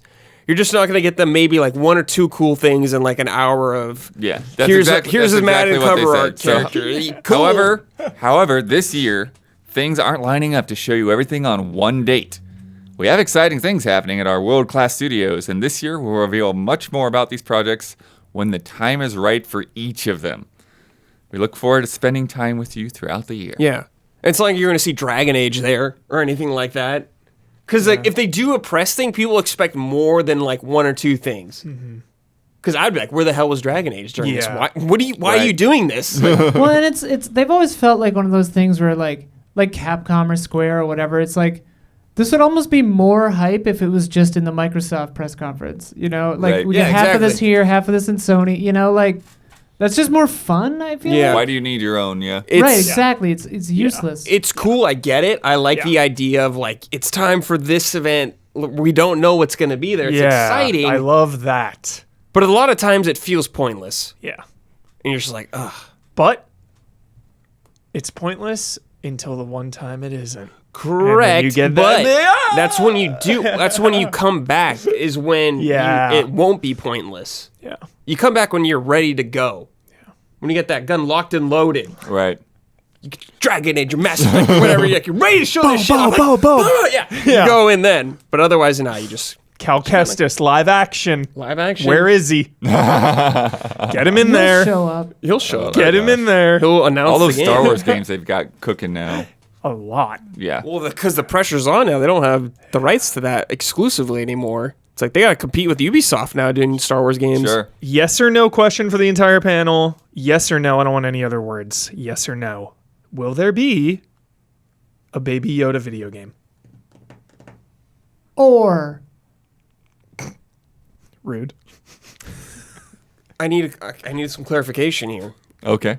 You play For as this Baby Yoda. question, okay, does this include like You a mobile play game? as- Does this include like a mobile game where it's AAA. like a match 3 game where Triple A. you're AAA Yoda. Baby Yoda. No. Grogu game? Yeah. No. Okay. How are you gonna have him play as Grogu when he does one thing and falls asleep? I just thrown it out there. Playable segment. Yeah. Maybe. Playable segment. Stealth game where Play you a try to segment. eat It's just like- somebody's children. I bring it up because he's the most popular. He's a popular thing. Like character. he's more popular than like half of the MCU alone. Right, you know, right. he's very it's, popular. It's absolutely true. He's very popular. Yes. what's the droid BD1? BD1. Yeah. Like Grogu BD1, like comedic buddy adventure thing. Like yeah. yes, Yes. please. Yes, please. Neither of them can talk to anyone. They're just getting into weird trouble. Hey, Cal understands BD1 when he talks to True. him. Right. That old People Star all Wars thing. inexplicably just understand droid. It's Yeah. like, when did you learn this? Except in Turn of the Jedi, I think they show R2 talking to Luke and his X-Wing. It's like translating out what he's saying. Right. But that was Sick. That's sick. We're going to the Dagobah system. it. Yeah. The Dagobah system. I love the way he talks. See an old friend. So jolly. Also this week, Hogwarts Legacy got a full state of play presentation. It's coming this holiday. Obviously, divisive Yeah, franchise much there. sooner than I thought it would be coming out. Kind of hard for people to figure out what the heck to do with that. Yeah. But I don't know. I think it seems like the team may be able to pull something worthwhile out of it. What, Avalanche, right? Hopefully they find some way to distance themselves. Yeah. I don't know how they can. But Yeah. clearly the industry's going full steam ahead with it. So Yep. we'll see how it winds up, how it'll do. $10 billion franchise, somebody said this week. I'm like, oh, geesh. Wow. That's up there. What's Pokemon right? 100 was it's I Pokemon's don't number have one. a clue. Because we had I don't that go list. around We had that comparing list financial recently. numbers. Yeah. We had the list of the highest. I forget when that was. Yeah. Yeah. But Pokemon, yeah, obviously. But You know what else got a presentation this Yeah, week? 100 billion Pokemon. Dead Space had a Yes. thing going over audio design Yep. and said they're going to be coming out early 2023. I Hell bet it'll yeah. get delayed, but it's a good sign. I like these Very good small sign. little updates. It's cool. It feels very un-EA to me, Right. which I like. yep. Yeah, it's very behind the scenes. Yeah. Here's what we're doing. like Resident Evil 3 remake size, not massive, which is exactly what it needed to be. Just scale it back, small, focus. Stay true to the first original. one is like less than 10 hours. You can get through that pretty quickly. Yeah. Just add some cool replay factor. Yep. Unlockable difficulties I always love. Unlock like Yeah. a brutal mode and Sorry, scans. dude. And I'm not quite sure. I can't remember if it was gonna be like a extremely close to one remake, or are they gonna take some liberties? I think they're taking some liberties, but it's gonna be. I got no problem with close. that. I was just curious. cool. So hyped because Dude, Dead Space 1 was so good. yes, all the like Unitology cult stuff. The lore was cool. So Weird, yeah. muddled, but in the first game, that shit, Isla, Pure. that shit rips. Yeah, dude. It rips and tears, bro. It rips and tears. Necromorphs are so cool. Dismemberment is so good. Yeah. Dismemberment in this game has to be some of the best gore of all time. Yeah. If it's not, I'm gonna be unsatisfied. Brad, all signs point to yes, and it's so encouraging because one of those early dev diaries talked about the tearing of the has to be. flesh. Yeah, it's gotta and the be. layers of flesh. Flesh tech. Yeah, flesh Yeah, tech. dude. Let's go. They're gonna be like GT7, and they're gonna simulate the entire solar system just so the flesh tears correctly or something. Yeah, the gravity pulls it the right direction. Like when Dead Space 1 came out, honestly, to me, it was on par with Resident Evil. I know that's a bold statement. Since then, Dead Space has trended downwards and then every time. disappeared. Yeah. Resident Evil is at its right. new golden age, so Now's the time. They Now, probably like- saw Remake 2 Yeah, crush it, and they're like, exactly. okay, here you go. yeah. Like this has the potential to be at that level of quality, and that's what I'm really hoping And it for. deserves it. Yeah. Dead Space is really good. Sort of non-update, but clarification on System Shock 3. Remember we were talking about that Yeah, weeks ago. what's up? Okay, what's up? So, speaking with VentureBeat, Warren Spector said the team hasn't worked on the game since 2019. That's fully in Tencent's hands. Yeah. So, I don't think it's coming out. yeah. I don't know. It's not Like, whatever happened It's not to- officially dead, but nobody knows what's going on. How many years deep are we now on Vampire the Masquerade Bloodline Oh, 2 heavens. or whatever? Oh my god. Whatever happened to forgot that, about that. game? Yeah. Yeah. Isla, what's going on in that game? That's like Looking at 5 years deep from an announcement. Yeah, no, something went. I forget what, but that went off the rails. Yeah. Yeah. Because they even released, that's weird because they even released like a visual novel in the same universe. That actually came we just out. got like that battle I royale think they game, lost right? a writer or something along those lines. I mean, some stuff went down. Yeah, yeah. Something went down. Something was said. Yeah. Crazy. It Development was hell. announced in 2019. It looks like it was announced for 2020 in 2019, and then they were like, it's coming out in 2021, and then like who knows since. Radio It's- silence. Yeah, don't hold your breath for things unless they're like 2 months away. But I guess Paradox said they almost canceled it. Right. Yeah, who knows? Private Division, who is a subsidiary of Take-Two, who basically does like indie publishing. So they did Outer Worlds. They bought the Ollie Ollie devs and put out Ollie Ollie World. They have announced 4 publishing partnerships with different studios. Don't have any actual games to show yet. Okay. But here's who they're going to be working with. Tikut Fabrique, who did Mutazione. Which don't know that one. was like an indie darling a couple years ago. Missed it. Evening Star, who did Sonic Mania Plus. Oh, baby. Working on original IP. Cool, baby. It's just gonna be a Sonic game. It'll be sweet. Piccolo Story, Piccolo Studio, who did Arise, a simple story. Oh my What god! is this? I was like, are you making a Piccolo? Yeah, what side? is this Piccolo game? Piccolo But Gaiden? You played Yeah. Arise a little bit, right? Wait, what game? Arise, a simple story. It was like a Viking game. Arise. Yeah, I did play Arise. Yeah. Yeah. It was okay. Yeah. Yeah. And then Yellow Brick Games, who has Mike Laidlaw from BioWare and Dragon Age, they're working on some big new RPG. Cool. So Oh boy! it's interesting stuff. Big new. When someone says big new RPG, I'm like, oh man. This is I was just be a thinking problem. that same thing. Like anytime someone's like, we've got this person who did this thing, I'm like less and less impressed because it seems Yeah. like 9 I just times picked out the of most 10, recognizable name to myself. yeah. but Right, yeah. right, but like So 9 right. times out of 10, like 3 years later they You're s- quit. It's And then that's right. it. We never hear about it again. Yep. Like, Or the game comes out and it gets like a 72 on Metacritic and we all move on. right.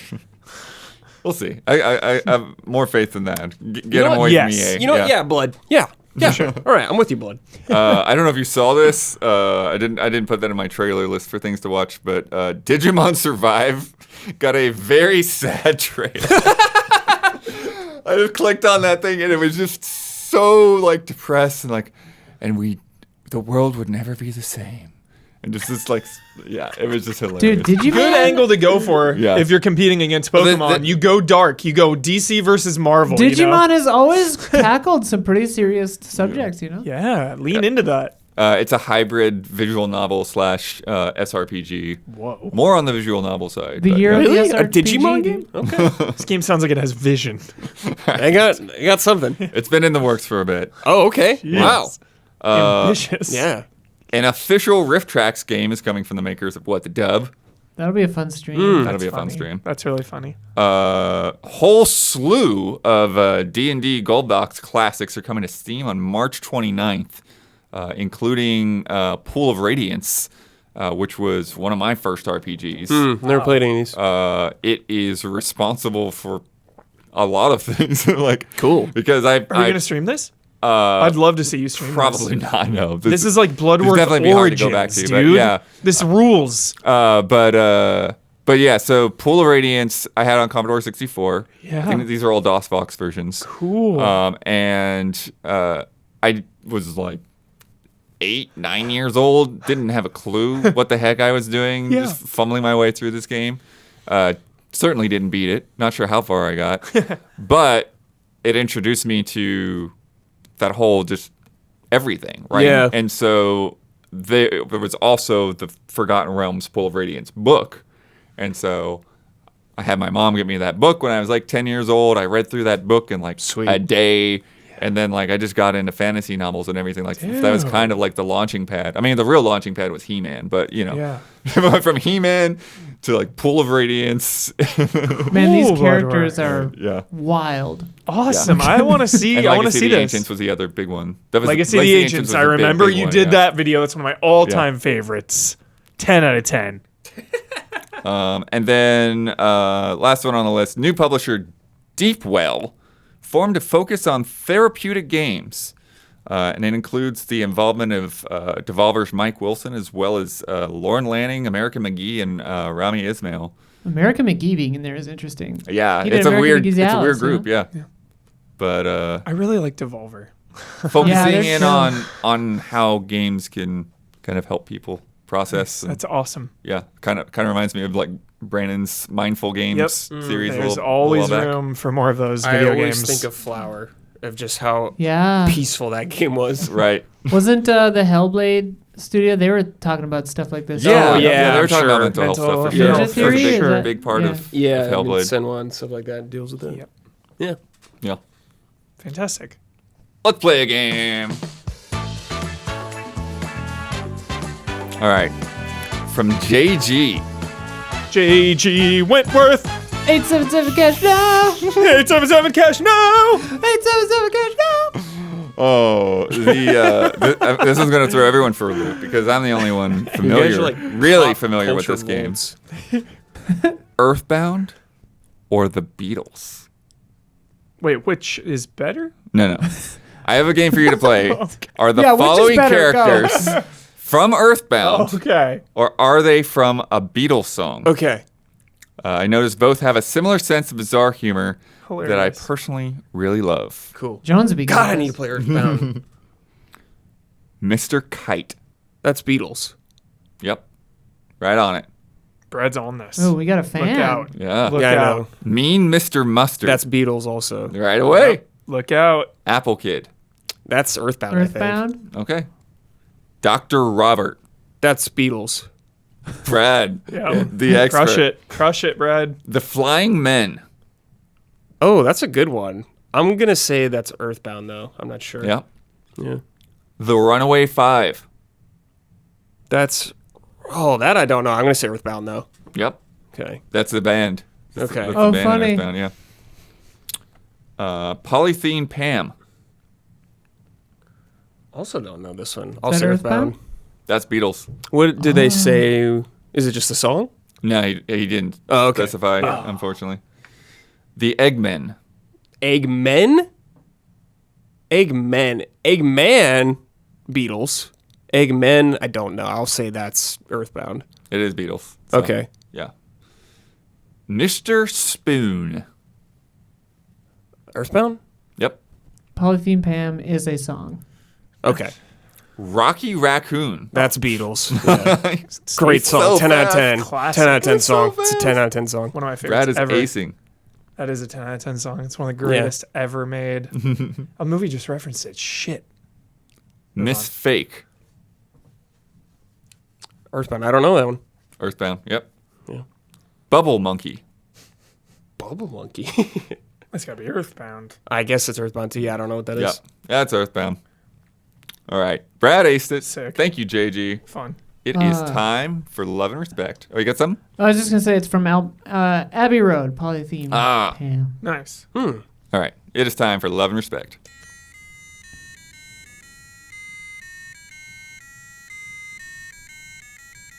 Love and respect. From Eric J. Hi, allies. A standout feature of Elden Ring to me is the map. I've been talking to friends about how well designed the map is and how it encourages exploration and curiosity. It makes areas feel intense and unknown and doesn't overwhelm the player with information. They just updated it in the patch too a little. Oh, yeah. So according to Miyazaki, on the map he has some interesting things, Miyazaki has some interesting things to say about the map with the concept of map fragments. He reckons this adds variety to exploration. You have to explore to an unknown area initially, which is one kind of feeling. Then you find the map fragment, which gives you some idea of what might be around. But even then, the maps don't have all the world's details on them, so there remains a sense of discovery.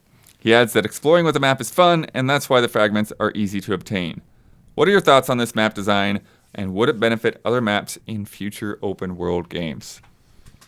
It's perfect. It's beautiful. 10 out of 10. Loved it. One of my favorite maps ever. I loved all the markers. I don't know why people need an NPC marker because there is a marker with a character, and that's what I would put on the map. Whenever I saw an NPC, I would just put the little icon of a character. Helpful when they move. Then you just But the game does it. Oh, that's what they added. It like the marker will follow them now. It shows you where that I think it was NPC where they is. were. I don't know if it's necessarily It might not show you where they're. Yeah. until you find them. Yeah, and I'm not after sure you though. find them. It just came out yesterday. Yeah. So I don't know. I was curious about that. I think it just if you've been there because you have the grace. Yeah, if you it'll like say talked to they're on them the there, grace. Yeah. it'll be there. I love the idea of just like that pen and pad style. I mean, there's a lot of symbols you could put on the map. I love those symbols. I used so many of those symbols that I couldn't put more symbols. I had to delete my earlier symbols. That's how many Still symbols. do that, Huey. Yeah. What do you mean? You could still put the symbols down. They didn't take that away. No, I love the symbols. I know. Yeah. You're saying you could still do it. Yeah, I know. Okay. But they added like something with NPCs. Yeah, I think shows people you were where they are. They saying just mark NPCs with a name. Yeah, I was curious about it. I just I didn't think know. you were Yeah. saying it was fine before. Yeah, For him especially, but like I guess like I could totally see why someone would want that. It's like not a big deal to me, but like I get it. I thought it was perfect.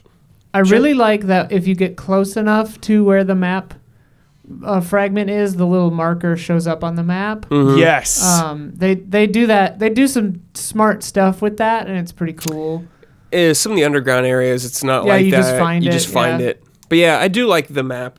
And what I liked about the map blood is you would find a fragment, especially early in the game, and it would like show you where you're at. yeah, the little. But like as you would find more, things would kind of expand, so you didn't have a clear idea of how big the world was right away. Yeah. Like I didn't open up my map. Like I think of Horizon, I open up the map and I see the entire map, and like this, all this is just blacked out. But like Elden Ring, I wasn't exactly sure how big things were, which was cool. That's what I was gonna say too. Like that the map starts out this big, and then but it fills the whole screen, so it like expands as you get farther, and you're like, oh, this game is massive. Yeah. Like, you're like, oh, okay. Yeah, that's cool. Because in the preview, I was like, is Limgrave it? Like, is this it? It's pretty big already, but not as big as I thought. And then I found a different area, and I was like, oh. But to me, the best thing about the map was that it just wasn't littered with things on it, My Right. God, which yeah. is like drives me crazy a lot of the times. Like I think of Immortals: Phoenix Rising, which I liked that game, but I remember just in that game you like scan and you just like highlight everything on the map, and it just tells you where everything was when you're in there. I'm like, dude, this really have sucks. you seen the Forza Horizon 5 map when you get everything? I don't recall it. Ugh. No. Puke. You have to just like- you have to filter for what you Yeah, want Yeah. it for. It makes me want to puke. Like I think of It's horrifying. Assassin's Yeah. Creed map. Yeah. It's just like Yeah. question marks Yeah. everywhere. Yeah. It's like it's fine. I get like people totally like Question that marks are the worst. yeah. Question marks because are- you're like yeah. you don't Because really know. it's redundant. If your game is well designed, it should be curious. You should have Yes, a question that's- mark about it anyway. That's what I prefer. Right. You don't have to But- put a question. The one complaint I will say with the map that I have is that the grace guidance doesn't go away when you finish. True. It leads you to thing. where the boss was. Yes. Right, and it's like at the early game after I'd gotten a great rune or two, I was like, "Why is this Yeah. still pointing over Same, here? I Am I was- still supposed to do something? What's going on?" You know, and I wish that would go away once you had the great rune or whatever. Same. Yeah. Sure. But that's a small gripe. Yeah, the map encourages exploration, and That's what the game's about. Yeah, that's Yeah. what the game's about. It What- honestly is perfect. Do you have any because other maps though that you can think of that kind of scratch the itch? We've talked about this, and I always forget mean, them when. Like maps I like in games. Yeah. I mean, for Final an Fantasy open world 12. game, I liked Breath of the Wild's map. I mean, it was still. You know, you get a tower, you go up, you literally climb up a tower and scan it, and you like see parts of the map. But the map was not littered with things telling you what they Right. were. You were just like, yo, just go find something out there. That's what it was. yeah. But for other games, like I always think of Metroid Prime with the map, like how great that was back in the day. It's not exactly a map, but the thing with Tunic is really cool. Yes, that is cool. Yeah. That's one of the coolest parts of the game, the whole manual aspect. I love that. Yeah, have you seen that, Heber? It looks like an NES instruction manual. Oh, You like funny. collect pages, Yeah. and it fills it out. So tight. Yeah, so you It's just really find cool. a page, and then you can actually flip it over. Mm-hmm. Yeah. Yeah, it's So really cool. cool. It's It's super really cool. cool. I wish really more games like- did that. I really like in games, and Elden Ring kind of does this too, but like when people are like, "Oh, I'll mark that on your map," and then you get you have the little marker on your Yeah. map. But not Oh, overdone. Metro.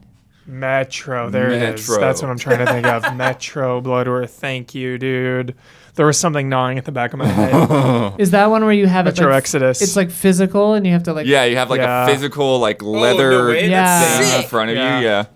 Little board. Oh my God! Sea of Thieves. I was just thinking, I'm like, those are Thieves. cool maps. Yeah. Yeah, those are really cool. Sea of Thieves has great maps, and I love that they just exist in the world. They're, Yep. they're there. Yep. Not to get into it. I don't want to get into it, but Get into it. the idea of a map with a shitload of icons and everything has been kind of in the discourse of Elden Ring and what have you. My take for that stuff is like when I see all those icons and everything, my brain goes into autopilot. My brain goes Right. into It checklist does. autopilot Yeah, mode, yeah. which has value. It's so fun, but there's so many of those games, especially in AAA development and budget. Like, I mean, that's there's every Ubisoft game. Yeah, there's so many of those games. So I love that. I love Assassin's Creed. I love the checklist turning my brain off, but I also love Yeah. exploring and Yeah, both are discovering fine. and I just prefer Yeah. the exploring part more. same, yeah. One of my sort of autopilot, but also sort of like this love hate, depending on how it's implemented, is maps where you fill it in as you walk. Oh, sure. You know, and yeah. it's just gray until like you a get fog of close war. to it. But then I get so OCD. I'm like, go in the corner, get it all. Yes. Like, right, because some of them are just too specific. Right, that's the problem. like It's Metroid kind of. It's like, let me jump up and get that little. yeah, a Yeah, little Symphony of the square. Night is But I know big what you on mean, that. Blood. The map's too specific. You know exactly what is on the map already. Like if I can see everything, just fill it in on the map. Yeah. You know, and yeah, I shouldn't have to walk right next to that wall to get it to show up. My favorite in-game achievement of all time was World Explorer in World of Warcraft. Oh, yeah. That's my favorite. I really liked filling in that map. Obviously, an MMO world, a huge, giant world. Filling that thing in is Well, that was something new at the time. something new at the It was time. cool. And Getting you, XP, we're like, whoa. yeah, and it really felt like you were exploring a world. Yeah. So Remember when it was a year after Breath of the Wild came out or whatever when they did that update that showed everywhere you've walked? Yes. And I was like, Yeah. you were tracking that this whole I time? think What the hell? they were remember trying to put that. that in the base game. I was pretty sure they had that idea. I was shocked that they'd wow, been tracking it the whole Yeah, time. that's pretty Yeah. cool. they're watching. Yeah. Yeah, it was crazy when I first put it up, and then it actually animates, so it's really fun to watch Yeah. it. Yeah, Mhm. it's like a replay and unpacking or something. From Stomps. Hey, allies. Last week's talks about games looking switchy got me thinking about what has come of the handheld game market. With the 3DS discontinued, developers have no choice but to move to Switch or even non-handheld platforms. It's a little switchy. While it seems like this just means handheld games can now use better hardware, it also means developers are likely pressured to meet the standards of a console game. So my question is, what games do you think may have benefited from a tighter handheld-only experience? Do you think a game could still position itself as handheld-centric and concede it's not ideal for docked play? I'm very curious how the Playdate is received, because it's a retro style device, handheld only with a crank. Like, it's obviously like niche, very specific market, but I mean, it's trying to do that like heyday of Game Boy kind of vibes, you know. Obviously, there's a Steam Deck too, which kind of doesn't fit this conversation exactly, but Seeing Elden Ring on your Steam Deck. oh my god, was yeah. Pretty much. Even though it's a little framey and pops in, but it runs fine. Yeah. Blood, I don't think I want to play anything on handheld if I can play it on TV, except things that are specifically designed for a handheld, like a game. But I always think of like The World Ends With You on DS. Like just how that was designed so well around the hardware, and it's like a unique experience you can only get on that hardware. But otherwise, I can't think of them like, I'd rather just play this on my handheld or whatever. But I'm not a handheld person, so. Yeah. Don and I were talking about Tearaway the other day. Tearaway. Right. Tearaway a lot of Exactly. That was the thing that was built for the Vita. And like way better on Vita. Yeah. Because they put it out on PlayStation later, Yeah. and it just lost a little something. That was, it was built for Because like the that. back touch the back touch pads, that with your finger coming through So- the Yeah. world, it was awesome. your face in the sky because Oh, of the I loved camera. it. Yeah. What is the drink box Yes. game with the slashing? Severed. Severed. Yeah. I never played that. So that is on Really cool. Switch, and that is only playable. You're right. on That's a handheld good mode. handheld thing, I would say, Yeah. for sure. So there's definitely Maybe on mouse, maybe on your mouse would be okay, but Yeah. something about touching it's probably. But I also think really there's like this distinction too, because there's games that like they'll work on your phone, right? Mm-hmm. You know, like a lot of puzzle games. Like this is great for your phone. Some like JRPGs Or work on your fine, phone. But yeah. I think that's where the level of handheld stuff gets rough on developers that like they're talking about, is because once you make like a platformer or a JRPG or something, like now people expect like this visual budget, Right. Whereas like a 3DS is like, well, we can make a cool game with a great story and a great combat system, Mm-hmm. but we don't have a lot of money to spend on. Well, it reminds me of some Yeah. of like those Square Enix games. Like I Right. think of Bravely Default 2 or something like that, Yeah. where it's like a perfect example of that. But like I still played it on my TV. Yeah. I think there's more tolerance for it for sure, but Yeah. I think that's when we're talking about like, oh, that looks a little switchy kind of Yes. thing. Yeah. Totally. Living in Southern California too, it's always my main point of why I don't play handheld games, because I have to drive and then I Yeah. get to my place and I play it on my TV. So, Yeah, we're not on a subway or if anything I was like on that. a subway or a bus or commuting, didn't have to drive, then I'd Yeah. be more of a handheld gamer for sure. But just the Orange County, Southern California lifestyle is like not ideal for that. Yeah, big handheld gamer on planes, personally. Yeah. When I go on a plane. Of course, yeah. And well, that's the thing. It's like the convenience of it is nice, but for personally, I've always been like, I've gotten those systems because they had games I want to play, Right. not because I wanted to have something to take around with me. Yep. So as soon as that like Super Game Boy came out for the Super Oh Nintendo, my god, I was had Super Game Boy. So yes, sick. So sick. so happy to Yeah. just so play awesome. games on my TV. Yeah. Instead of hooking up the giant battery and the light. In Game and Boy, you're everything. like trying to get a light to see it. Yeah. Man. a little worm light. Oh, Blood, one thing I do Never mind. like about handhelds, though, is cool with some retro games. Like, I recently bought Golden Sun on Game Boy Advance because I've never played it. And I have my Game Boy SP. I'm like, I'm going to play this on the SP because this is how Sick. people played it Yeah. back then. This is cool. Like, I don't really want to play it on a TV. Something about it playing on its original hardware is super appealing to me. Yeah. Well, the resolution is definitely part of it. Yeah, right? It's totally. like when Yeah, doing you're like, right. Like For sure. 240p or something. Yeah, true. Good point. Yeah. Blow that up to 4K. Yeah. It's a little rough. I just had. It's funny that I got my Steam Deck because all I'm playing right now is Elden Ring, and the next game I want to play is Triangle Strategy, and that's on Switch. So it's like my Steam Deck is super cool, but I'm also like not gonna use it for a hot second. That's the worst Like, thing with hardware, yeah. Yeah, but at the same time, I just realized that if I fly somewhere this year, I guess I'll have to bring my Switch my Steam Deck and the Playdate. Like, I mean, embarrassment of riches, but it's pretty funny. Must be Your nice. Steam Deck's gonna run out of batteries where I plug that thing in. Yeah, I'm curious Yeah, how I long the don't know. battery lasts on those. Yeah, Yeah, I haven't played it long enough to find out yet, but the plane is the fan- test. Yeah, Yeah, well, and it sounds like a plane. Like it's a computer, and Yeah. like Yeah. the fans are just Definitely. ripping the whole time. I was playing Elden Ring on it, and I've played 100 hours of it on PlayStation, and so it was loading between things, and it had been raining where I was on the Steam Deck, and I was like, oh, weird, the rain sound is still going over the load, and then I was like, oh no, wait, that's the fan. That's the Steam Deck. Okay. Yeah. so just gotta play the right games, and it can be more immersive. Right. From Rodrigo Aon. Hello, EZA. I got a bit of a weird question for you all. Voice acting nowadays is almost always seen as a plus for a game, and the lack of it can even seem jarring or a detriment. Looking at you, GT7. Yeah, that's what I was thinking. But have any of you played a game where you wish you could turn the voice acting off? Whether because the voices get on your nerves, it's triangle strategy, Yeah, I got some. or because you read faster anyway and don't want to hear the beginning of every sentence, so you mash the skip button. What game do you wish you could toggle voice acting on and off? And can you think of any games that have actually offered the option? Offering the option I can't think of, but I definitely got super annoyed at Star Ocean 4's voice acting. Oh, gosh, I yeah. remember it was Oh, boy. so bad. Yeah. They just patched Aloy. I was gonna say. Oh yeah. To be fair, she was talking Yeah. all the time like, Yeah. don't tell me how to solve this puzzle. My I don't pa- want to know, Aloy. My pack's full. Yeah. But I can send it to my stash 50 times in like 10 minutes. Yeah, it was too much. It was too much. Yeah. I've heard some people kind of feel like the NPCs might talk too much too.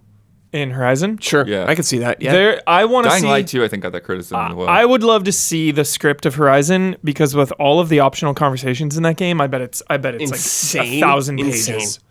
Sometimes less is more. Mind-blowing. Sometimes.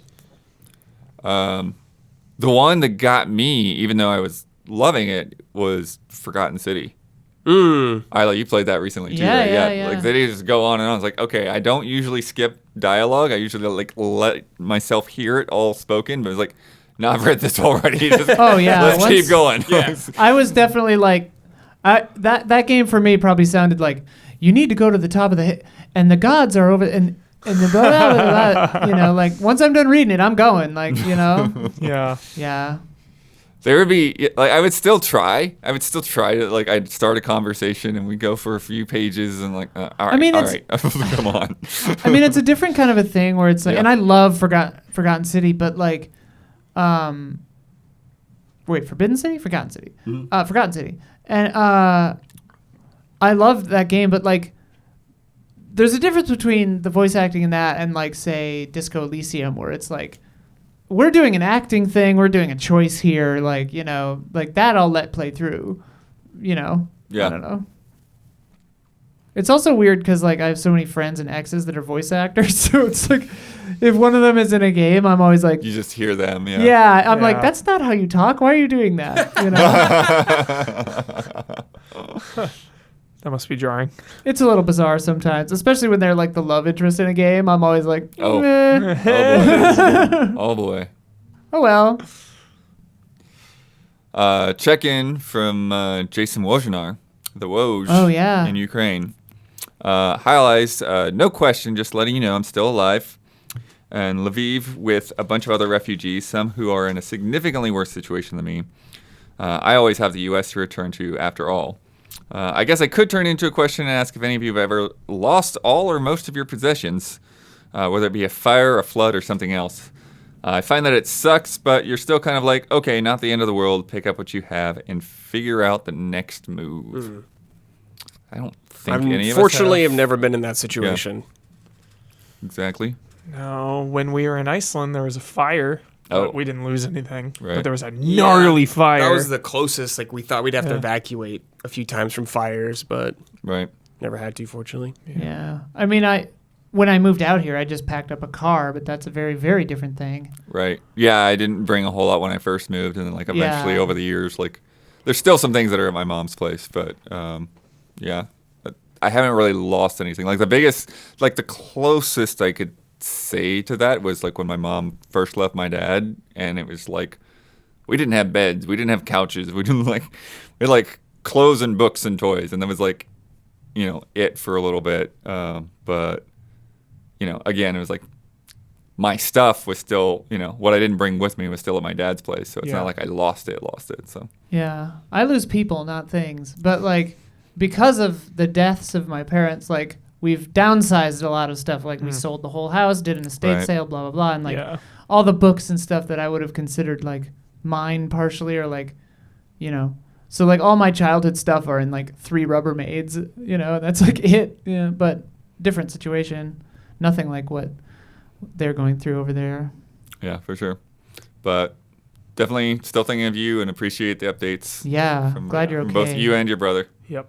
It's time for bets. I got an easy one because next week is Easy X. Woo! I'm going to be busy. We're all going to be busy. So I got a simple bet this week. Kirby and the Forgotten Land will be releasing next week. Goaty. Reminder, Nintendo doesn't send us things early. They do send them to us. But we don't have our copy Goaty before watch. this next podcast. But Calm down. Stop saying goaty. Goaty watch. Mouthful mode. He Let's said it go. the best. He said So, it's yeah, going to be I'm- a great 8. Goaty watch and the 3 bears. I am going to go through the top 10 reviews on OpenCritic. Kirby. And then I'm going to count how many times we find the word mouthful. Mouthful mode is a part of this game. People are going to have to talk about it. Will Kirby, How many times is it going to come up? Oh. But I mean, yeah, go for it. Will Kirby give gamers the most happiness of 2022? Will it make people the most happy? The happiest video game released of 2022. It won't be offset by as much rage as certain other games, probably. Could be. Yep. This is Maybe. the one. This is the Like, most. Kirby won't make me more happy than Elden Ring. Yeah, that's us though. That's us, I know. But Good. Fair point. Fair point. Brad, how many times will we hear going the word really low, too. mouthful? Really, 2. Ew. Yeah. Sorry. 2, right? Huber, This is good for the how many bet. times? 17 times. This is good for the bet. 17 times. Isla, 22. 22. So now I've got the high with 27. Shit. Nice. See how that turns out. Last week's bet.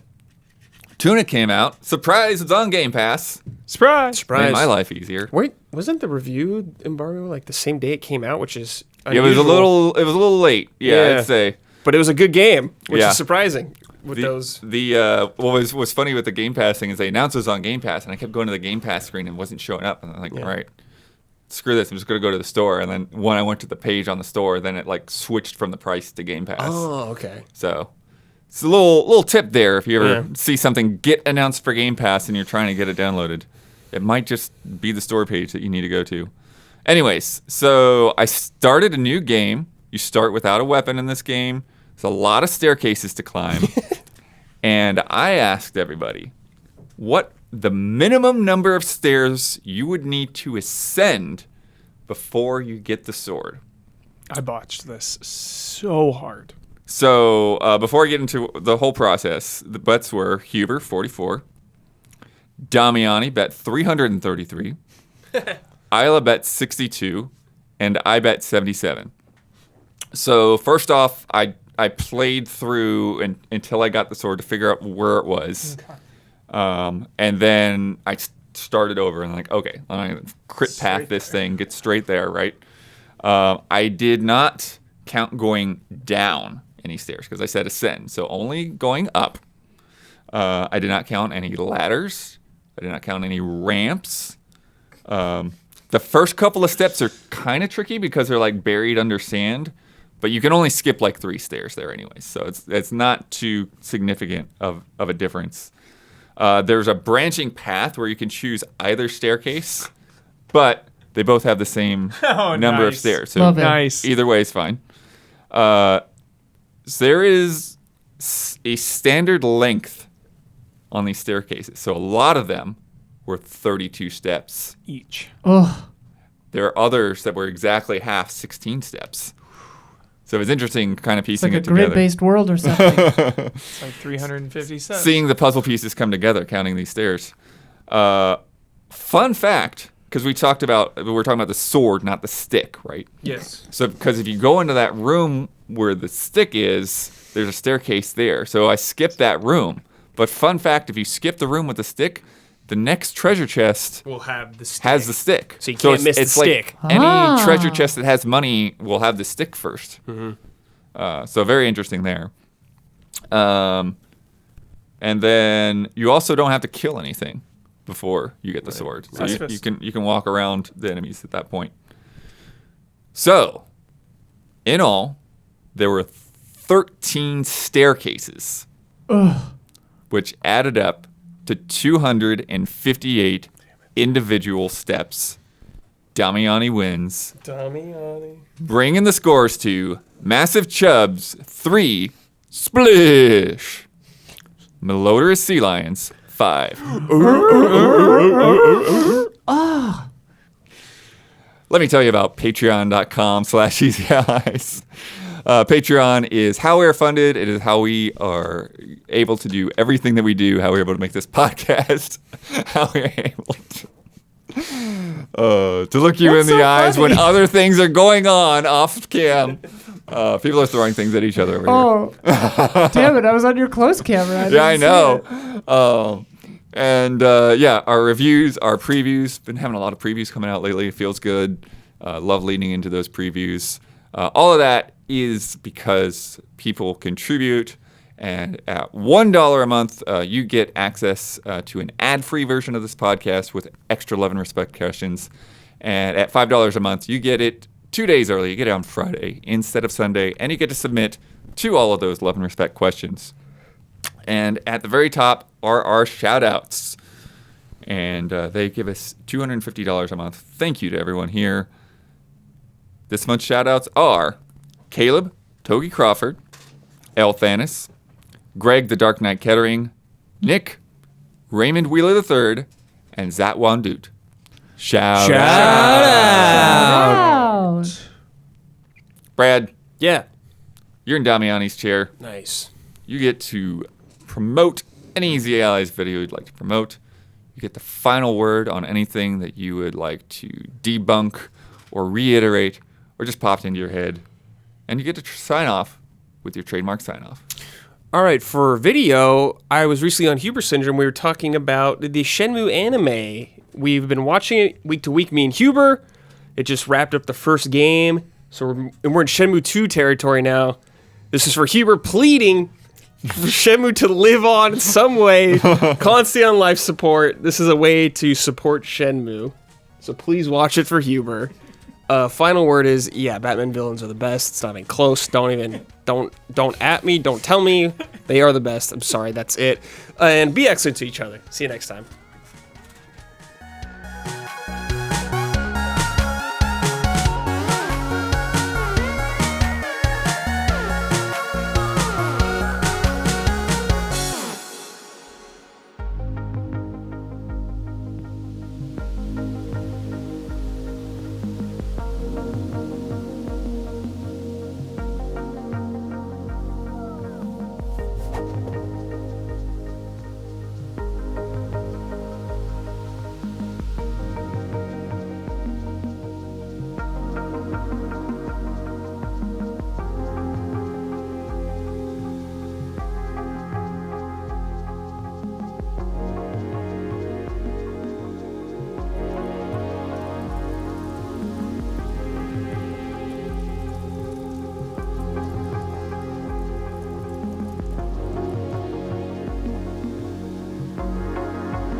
I'm gay and I like plants, yeah. Okay.